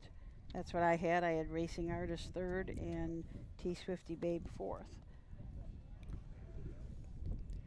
But they were all 4 of those were in contention at the 3/4 pole. Even coming out of the last turn, it was still anybody's race. oh yeah, the third quarter in 30 and 4. It was 3/4 in 1:31 and 4, and they come home in 31 and 1. but that's that was a race right there. That's where it was decided, right going to the 3/4 pole. And of course, it wasn't decided till they had the lane, and actually right in front of us, because that's when they sort of flattened out, and they were like, whew, I'm here. Yeah, it's a very good race. We've had nice sponsors for every race on the card today, so that is really nice of the local people here to sponsor these races. Again, going back with the Attica Village and how it says it is a very tight-knit village. They're very proud of their history. You ask anybody about Attica, and they'll tell you it's just like family, But this started out in the 1870s, I believe, and they had when the man who put the land for offered up for the fair, he did not want any liquor or any betting, or else said no. Liberty Liberty. Oh my, here's the stock incorporated, Sean Harville and Scott Davis, trained by Jessica McCown and driven to victory this afternoon by Cameron McCown. The blanket for this race is courtesy of Kendall and Mary Stuckey.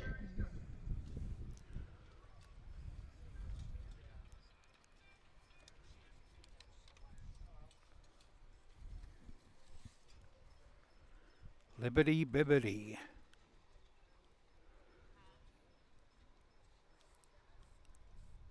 Trainer Jessica McCowan at the head of the horse. I think we have a nice they got the crowd there. They got the Mary Stuckey shirts on there. I love that. That's good. That is cool. There's Rosie Weaver and her crew. They do when they have the T-shirts made up special for the. That's a big hand. It's fun, you have a good time. And Liberty Liberty and the Kendall and Mary Stuckey, the donors of the blanket.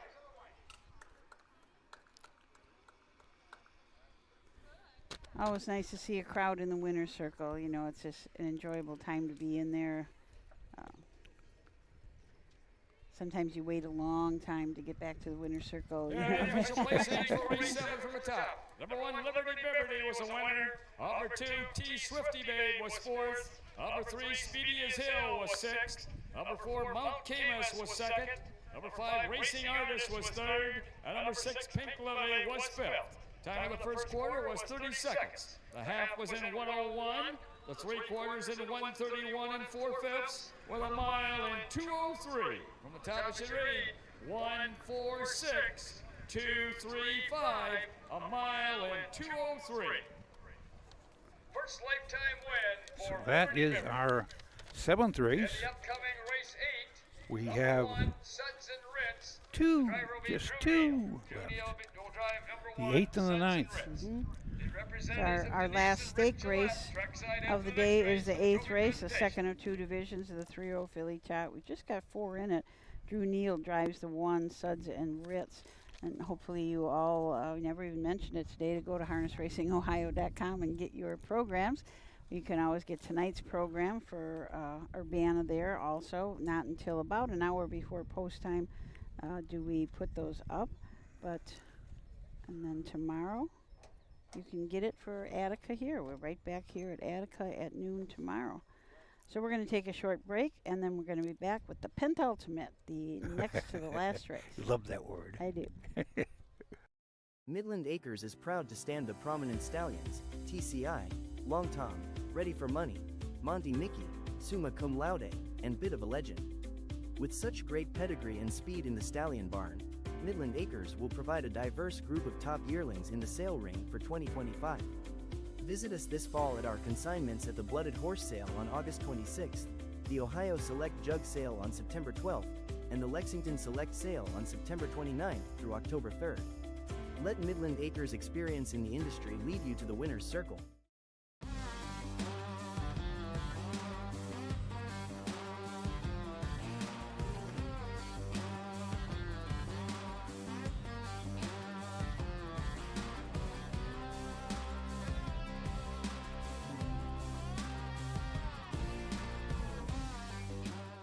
you want your horse to shine in the winner's circle?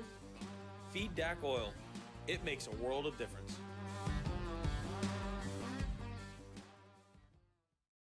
Hey kids, we invite you to join the Backstretch Buddies Club, a fun and free club for kids 12 and under who love horses and wants to be a part of harness racing in Ohio. Once you've signed up, you will be able to join Willie Winnett and exciting adventures and receive awesome surprises. Sign up today using the QR code. Volstead, Coach K Hanover, Slay, Ohio's top trotters stand at Dublin Valley Farms. Volstead's offspring include Sugar Instead, the 2023 Ohio 2-year-old Trotting Filly of the Year, and 2024 Ohio Sire Stakes winner Jurassic Hattie. Coach K Hanover, the son of world record holder Walner, and Slay, the son of Chapter 7, standing his first season at Dublin Valley Farms.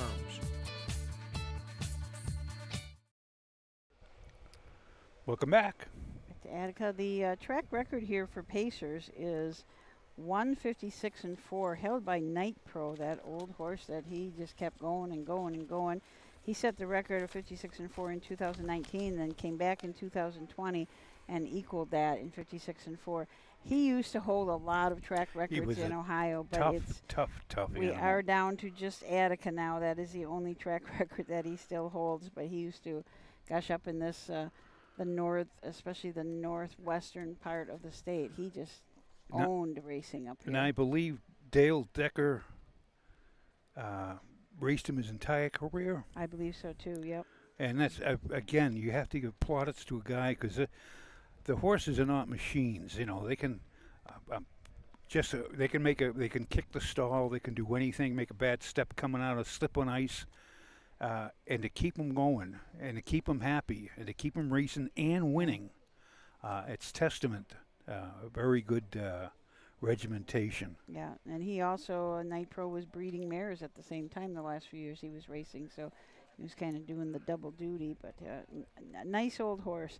The all-age trot here is I Get It, also a very nice horse that held quite a few track records. Bob Rowland trained and drove him in 2020. He went in 159-3. I'm going to check and see because I think he still holds. Yeah, he holds a track record here at Attica, Hicksville, and Oak Harbor. Still does. Yeah. So Defiance, did he lose that? I believe so. But he's still racing. Yeah, I think he's out east. He's out way out east. But he's in New York and I think in Yonkers. But nice animal. So nice that we were able to watch those horses race here, and they go on to do bigger things out in the East Coast. But it's just fun to come to the fairs and watch those horses. It looks like we're about ready for the post parade. I see Drew Neal coming by here with Suds and Ritz, but the rest of them have to gather up. A couple out on the track. Beautiful day here in Attica. I think it's supposed to be very nice tomorrow too. So if you're in the area, come out to Attica and see.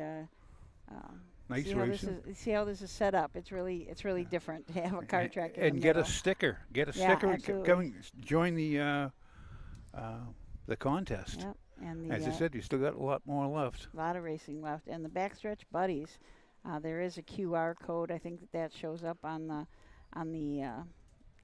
commercial that we have, but that'll also be on our Facebook page.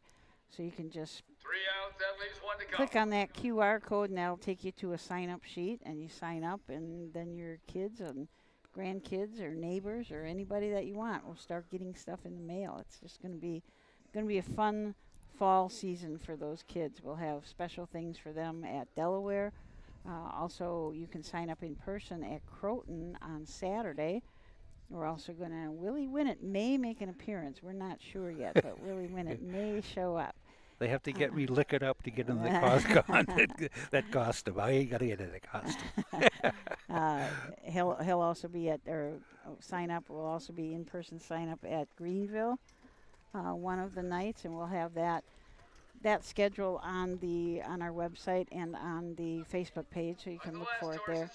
But just a fun thing for kids to do, so we hope that you all join in. You know, I think of the course of baseball, they have all the Philly Fanatic, and they put all these.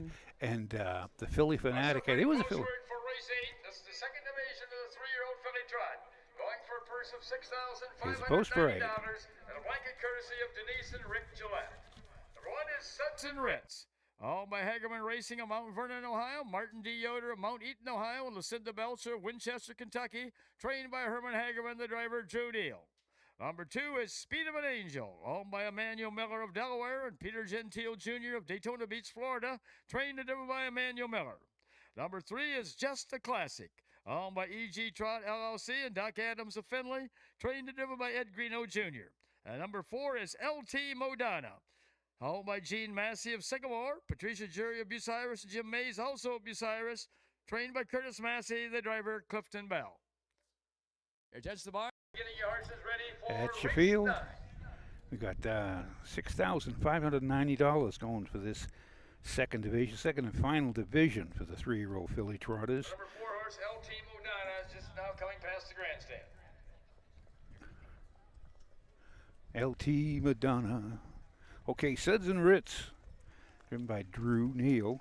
Herman Hageman, trainee.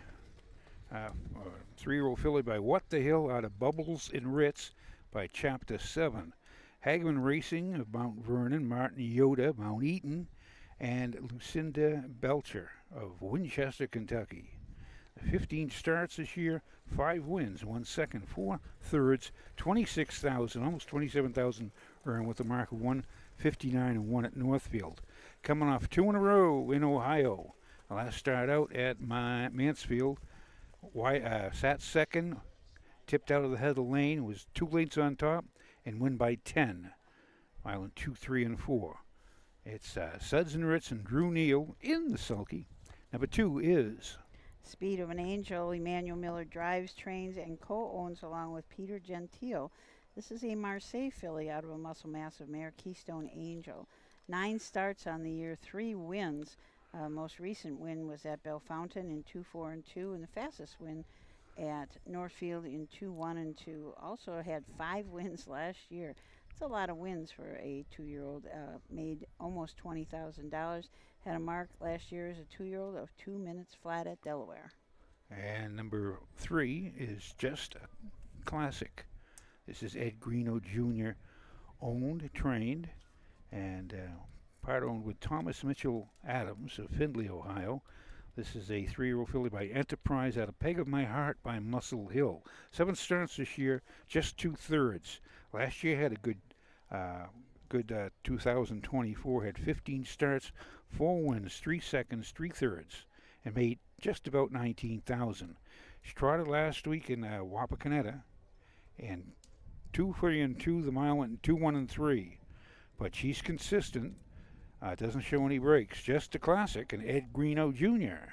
Number 4 is L.T. Modana. Clifton Bell drives for Curtis Massey. This is a long Tom filly out of a credit winner mare, Holy Mary, owned by Jeannie Massey, Patricia Jury, and Jim Mayers. 8 starts this year, still looking for her first lifetime win. Does have a second, was finished second at Marion, and has had a third also at Bucyrus in the overnight race in the maiden. So still looking for a first lifetime win out of 19 starts. Yeah, it's a lot. They're only 4-horse field, but I like the Suds and Ritz. I like that name. Yeah, it is a good name. And what can we throw for second? You got to go Speed of an Angel. 1-2, Buckle My Shoe, and here's Bill Peters with the call of the 8th. And what is that? The Pentultimate. Thank you. From Attica, Ohio. Here, off and trotting the first horse away is Speed of an Angel. Up on the outside second comes L.T. Modana. And their third is Just a Classic, and the last horse is Suds and Ritz. As they make the turn now to head down the backside to race over toward that quarter-mile mark, L.T. Modana also now goes off stride. With the lead is Speed of an Angel, driven by Emmanuel Miller. Racing second is Just a Classic, driven by Ed Greeno Jr. Moving up on the outside third is Suds and Ritz, driven by Drew Neal. And the last horse, L.T. Modana, driven by Clifton Bell. Going to the quarter-mile mark, Suds and Ritz sticks her nose out in front, dropping back second along the rail is Speed of an Angel. First quarter trotted in 31 and 1/5 seconds. Racing around that upper turn to come down past the stands for the first time. Out on top by 2 lengths is Suds and Ritz. Racing second, Speed of an Angel. Just a Classic trots in their third, and fourth is LT Modana. Front 3 pretty well bunched their race down to the half-mile mark. That's Drew Neal and Suds and Ritz bringing the horses down to the half. Sitting in the golden chair second is Emmanuel Miller with Speed of an Angel. Racing third, Just a Classic, and then comes LT Modana. First half trotted in 101 and 4/5. As they round the turn now to head down the backside to race over that 3/4 mile mark. They've got to catch Suds and Ritz. The closest horse second along the rail is Speed of an Angel. Just a Classic still trots in their third with LT Modana fourth. No change heading down the backside. Suds and Ritz still on top by 1.5 lengths over Speed of an Angel with Just a Classic right there a close third. LT Modana continues to trot fourth. Past that 3/4 mile mark, that is still Suds and Ritz with the lead. 3/4 trotted in 134 and 2/5 as they race around that upper turn to head for pay dirt. That's Suds and Ritz by 2 lengths now over Speed of an Angel with Just a Classic right there a close third. Less than 1/8 of a mile to go. That's Suds and Ritz, Speed of an Angel, and Just a Classic. It's gonna be Suds and Ritz, and here they all come. Just a Classic gets up for second, and up for third, Speed of an Angel. 1 mile and 2:04 and 3/5. Just a walk in the park, that was. Yeah, after that early break, Suds and Ritz came back and just behaved and raced really, really well. 1 mile and 2, 4, and 3. Last quarter, 30 and 1. The other division of the 3-0 filly trot went in 2, 4, and 1, so this one just a smidge slower. Yes, Suds and Ritz make that 3 in a row in Ohio. Gives Drew Neal his second win of the day. Cam McCowan has 3 wins, so let's see if I don't believe that. Oh yeah, Drew does have 1 in the last race, so he could catch up to Cam.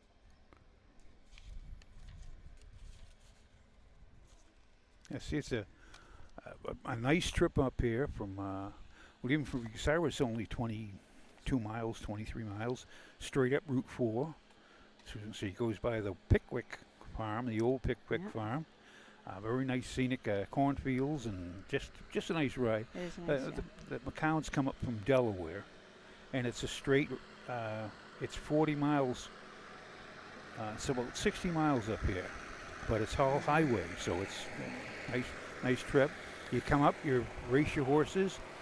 They don't strain themselves. They're good miles. They're fast miles, but they're not like all out in 153 or they're nice mile in 2-1, 2-2. Talking about that, this is where Pickwick Farm is. I'm going to stop there on the way home and see what it's still like. See, I saw that one of the barns, there's 3 barns still there, and one of them had a sign on that said stall something. I didn't see it. But, Gene Abbey. Yeah, I'm really anxious to see that. I'll let you guys all know what it's like tomorrow. Maybe it's worth a special trip. Well, it's what do you call it? A food court. They got a lot of stuff in there. There's no horses there. Right. Okay. Coming in from Mount Vernon, Mount Eaton, Ohio, and Winchester, Kentucky, comes number 1, Suds and Ritz. Owned by Hagerman Racing, Martin Yoder and Lucinda Belcher, trained by Herman Hagerman, and driven to victory this afternoon by Drew Neal. The blanket for this race is courtesy of Denise and Rick Gillette.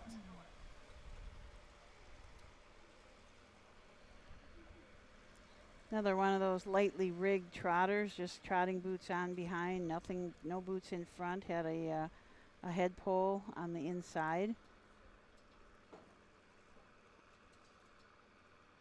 Hood on with cups. Here for Morgan Hagerman, Drew Neal, and Suds and Ritz, and Denise and Rick Gillette, the donors of the blanket. Here are the official placings for race 8 from the top. Number 1, Suds and Ritz was the winner. Number 2, Speed of an Angel was third. Number 3, Just a Classic was second. And number 4, LT Modana was fourth. Time of the first quarter was 31 and 1/5.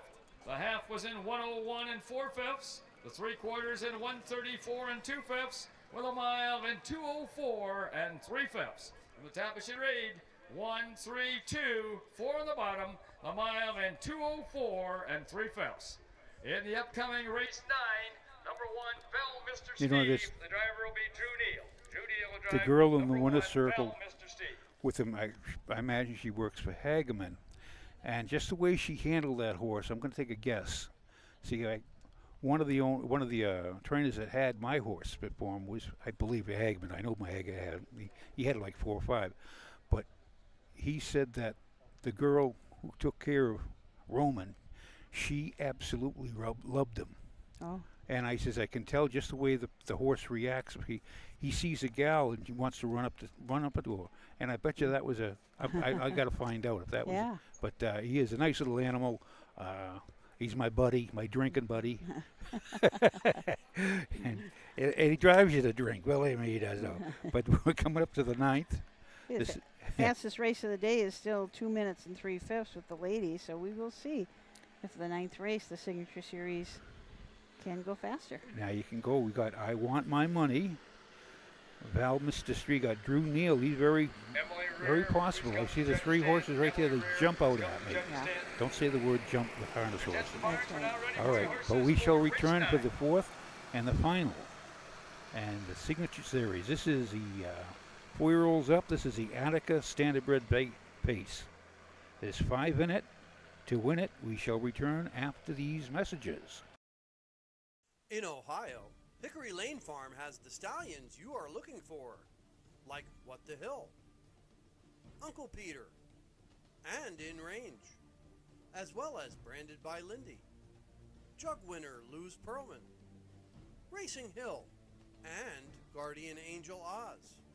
Hickory Lane will offer a host of Ohio sired yearlings this fall, including 6 by In Range, 5 by Uncle Peter, 4 by Guardian Angel Oz, and 1 by What the Hill. Find out more at hickorylanefarm.com. When you need supplies for your horse, one name stands out: Big D's. Since 1976, Big D's Tack and Vet Supply has been the equine experts you can trust. Whatever your horse needs is available at Big D's Tack and Vet Supply. Visit the retail outlet in Streetsboro, Ohio, or order online at bigdweb.com for fast shipping. Most orders ship that day. Or call 1-800-321-2142. Big D's Tack and Vet Supply.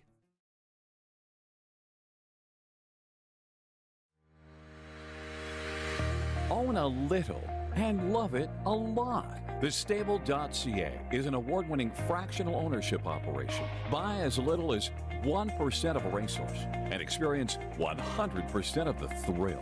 TheStable.ca makes ownership easy, accessible, and affordable. Communication and customer service are at the heart of everything we do. Get started at TheStable.ca.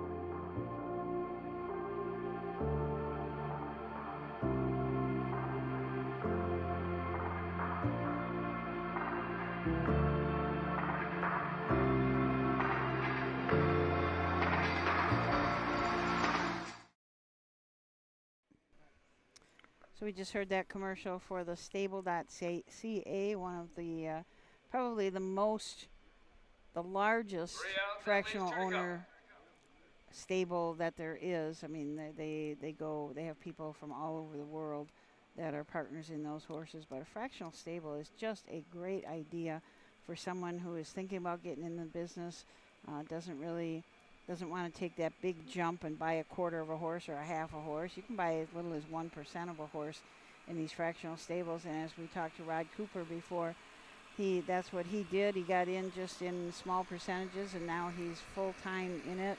Just absolutely loves it. So fractional stables, check them out. Great way to get in to the business in a small way. And once you get in it, and if you win it, you're hooked. You're hooked. Well, And it's like Rod said. He says, these are my people. He says he loves it. He loves coming to see. And you go from fair to fair and just, how you been? I see your horse win last week. And like that. So he didn't race too good. But, you go, it's just the whole. Hi, Pam. Pam Weller, our lovely clerk of course, and charter here today. She's there at many, many fairs. This is going to be a hard track to chart, because watching them go into the first and third turn, you just barely see their heads. So it's got to be. But she's so good at it. It's just she does an awful lot of the charting at a lot of races. Lisa Schwartz does a lot of it. You yourself have charted. I have charted. I don't like it at all. I hate grooming. I've groomed horses. I hate grooming. No, actually, I love working with the animals. I love grooming. I don't like charting. Yeah. So here is the post parade for the Standardbred Pace, Attica Standardbred Pace. A part of the Signature Series, going for a purse of $4,250 and a blanket courtesy of Attica Fair. Number 1 is Bell Mr. Steve. He's a bay gelding, 5 years old, by Stevensville, out of transference by the Ponderosa, owned by Bill Claybaugh of Upper Sandusky and Larry Claybaugh of Medina, trained by Larry Claybaugh, driven this afternoon by Drew Neal, lifetime earnings over $99,000, a lifetime mark 153 and 2/5. Number 2 is One Lucky Dude. He's a brown gelding, 6 years old, by Luck Be With You, out of In Regal Attire by Stonebridge Regal, owned by Gary Wilmot of Erie, Michigan, trained and driven by Jalen Bontrager, lifetime earnings over $171,000, a lifetime mark 151 and 1/5. Number 3 is I Want My Money.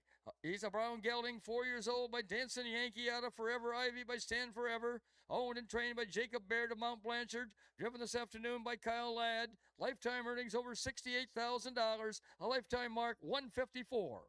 Number 4 is Rose Run Zion. He's a bay gelding, 4 years old, by Western Tear, out of Mavie, Hanover by Real Artist, owned by Hufford Racing Stable, LLC of Findlay, trained by Dave Hufford, driven this afternoon by Ryan Stahl, lifetime earnings over $14,000, a lifetime mark 154 and 1/5.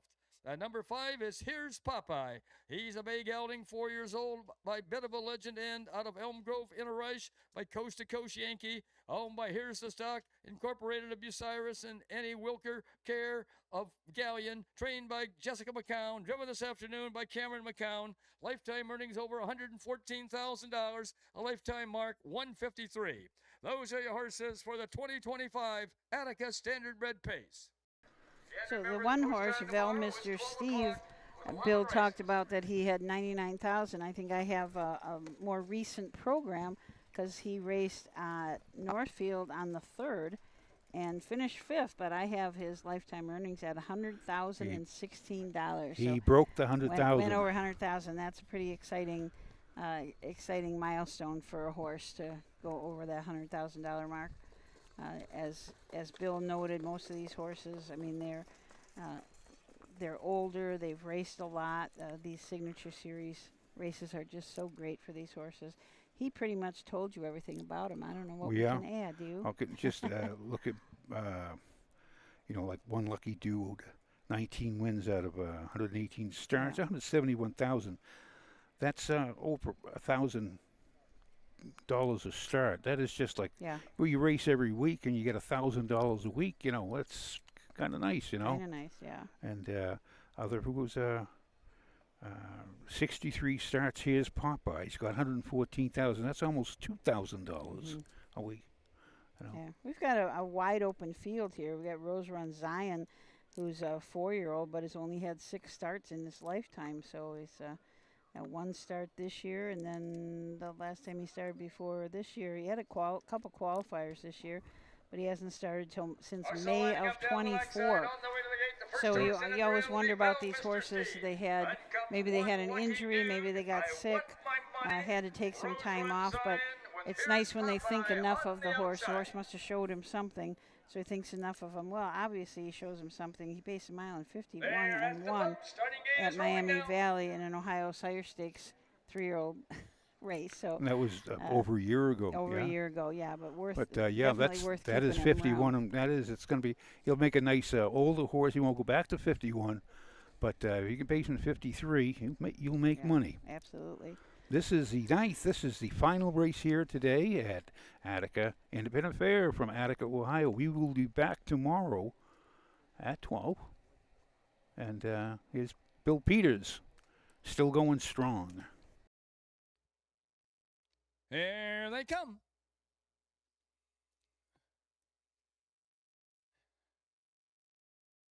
They're off in the Attica Standardbred pace. The first horse away at the rail is Val, Mr. Steve. Dropping in there second is One Lucky Dude. Up on the outside third is I Want My Money. Fourth is Val, Mr. Steve. And the last horse is Rose Run Zion.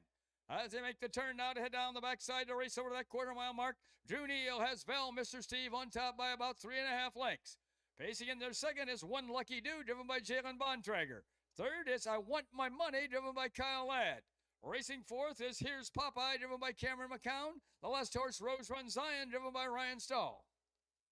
First quarter paced in 28 1/5 seconds. As they race around that upper turn, come down past the stand for the first time. That's Val, Mr. Steve, showing on top now by about 6 lengths. Racing in there second, that's One Lucky Dude. Up on the outside third, it's I Want My Money. Fourth, that is Here's Popeye, and the last horse, Rose Run Zion.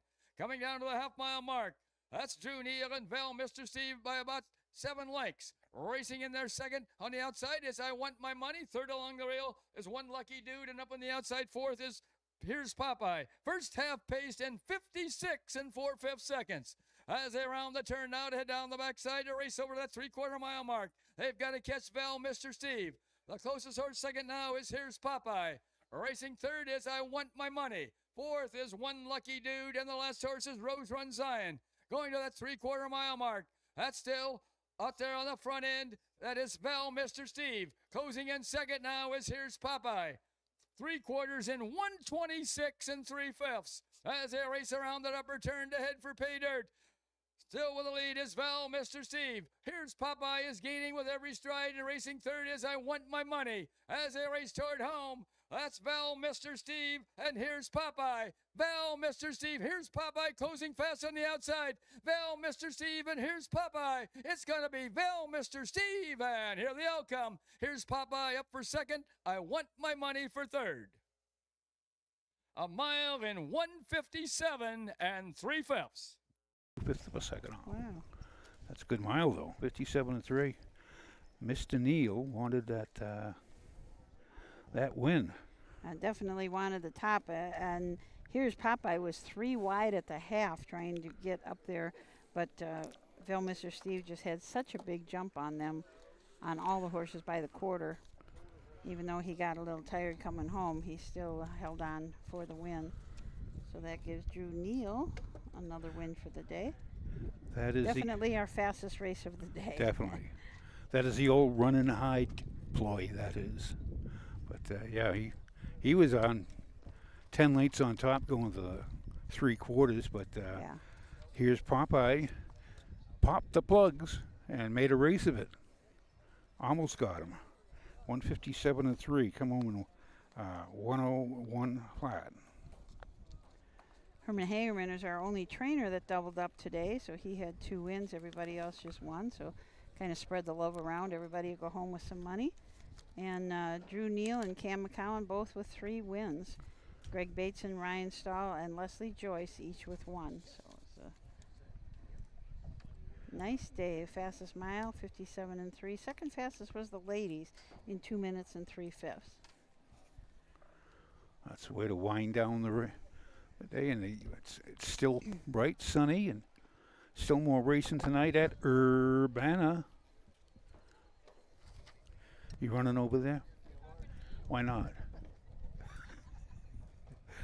You know the roads down that way. I know the roads down that way, buddy. No, I'm just I think I'm at 6 fairs in a row. So the winners go. Coming in from Upper Sandusky and Medina comes number 1, Val, Mr. Steve.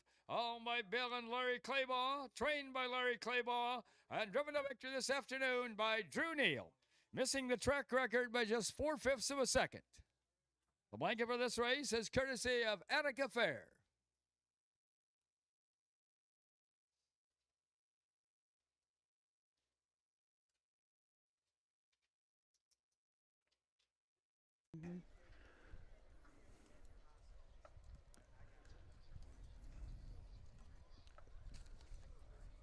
Let's really hear it here for Bill and Larry Claybaugh, Drew Neal, and Bill, Mr. Steve, and the Attica Fair, the donors of the blanket. I felt Mr. Steve has been racing great this year. I mean, he's got 23 starts, 5 wins, 3 seconds, 3 thirds. Really nice. And as we said, he just went over $100,000. There are the official placings for race 9 from the top. Number 1, Val, Mr. Steve was the winner. Number 2, One Lucky Dude was 4th. Number 3, I Want My Money was 3rd. Number 4, Rose Run Zion was 5th. And number 5, Here's Popeye was 2nd. Time of the first quarter was 28 1/5. The half was in 56 4/5. The 3 quarters in 126 3/5, with a mile in 157 3/5. From the top it should read 1, 4, 3, 5, 2 in the bottom, the mile in 157 3/5. Well, that concludes our racing here for this afternoon. I want to thank each and every one of you for coming out to join So we want to thank today. everybody that joined in with us this afternoon, watch the races. Don't forget tonight you can watch on, should be on Facebook, Urbana. The post time is 6:30. We'll be right back here at noon, and as well as Jefferson tomorrow at 11:30. Plenty of racing. Plenty of racing. So Plenty of thrills. That was a good mile, great mile. They come last corner, 30-31, last tap, and I would close the page. But that was a good mile, and it was like almost here's Popeye, almost got him. And Susan showed it was great working with you again. We're nice both working with you. we're roasting here like 2 little sun bunnies. We are. So we're gonna wrap it up. So for Tom Pye, Stephen Taylor, myself, Susan Schroeder, and the entire OHHA team, we want to thank you all for joining us and have a great rest of your day.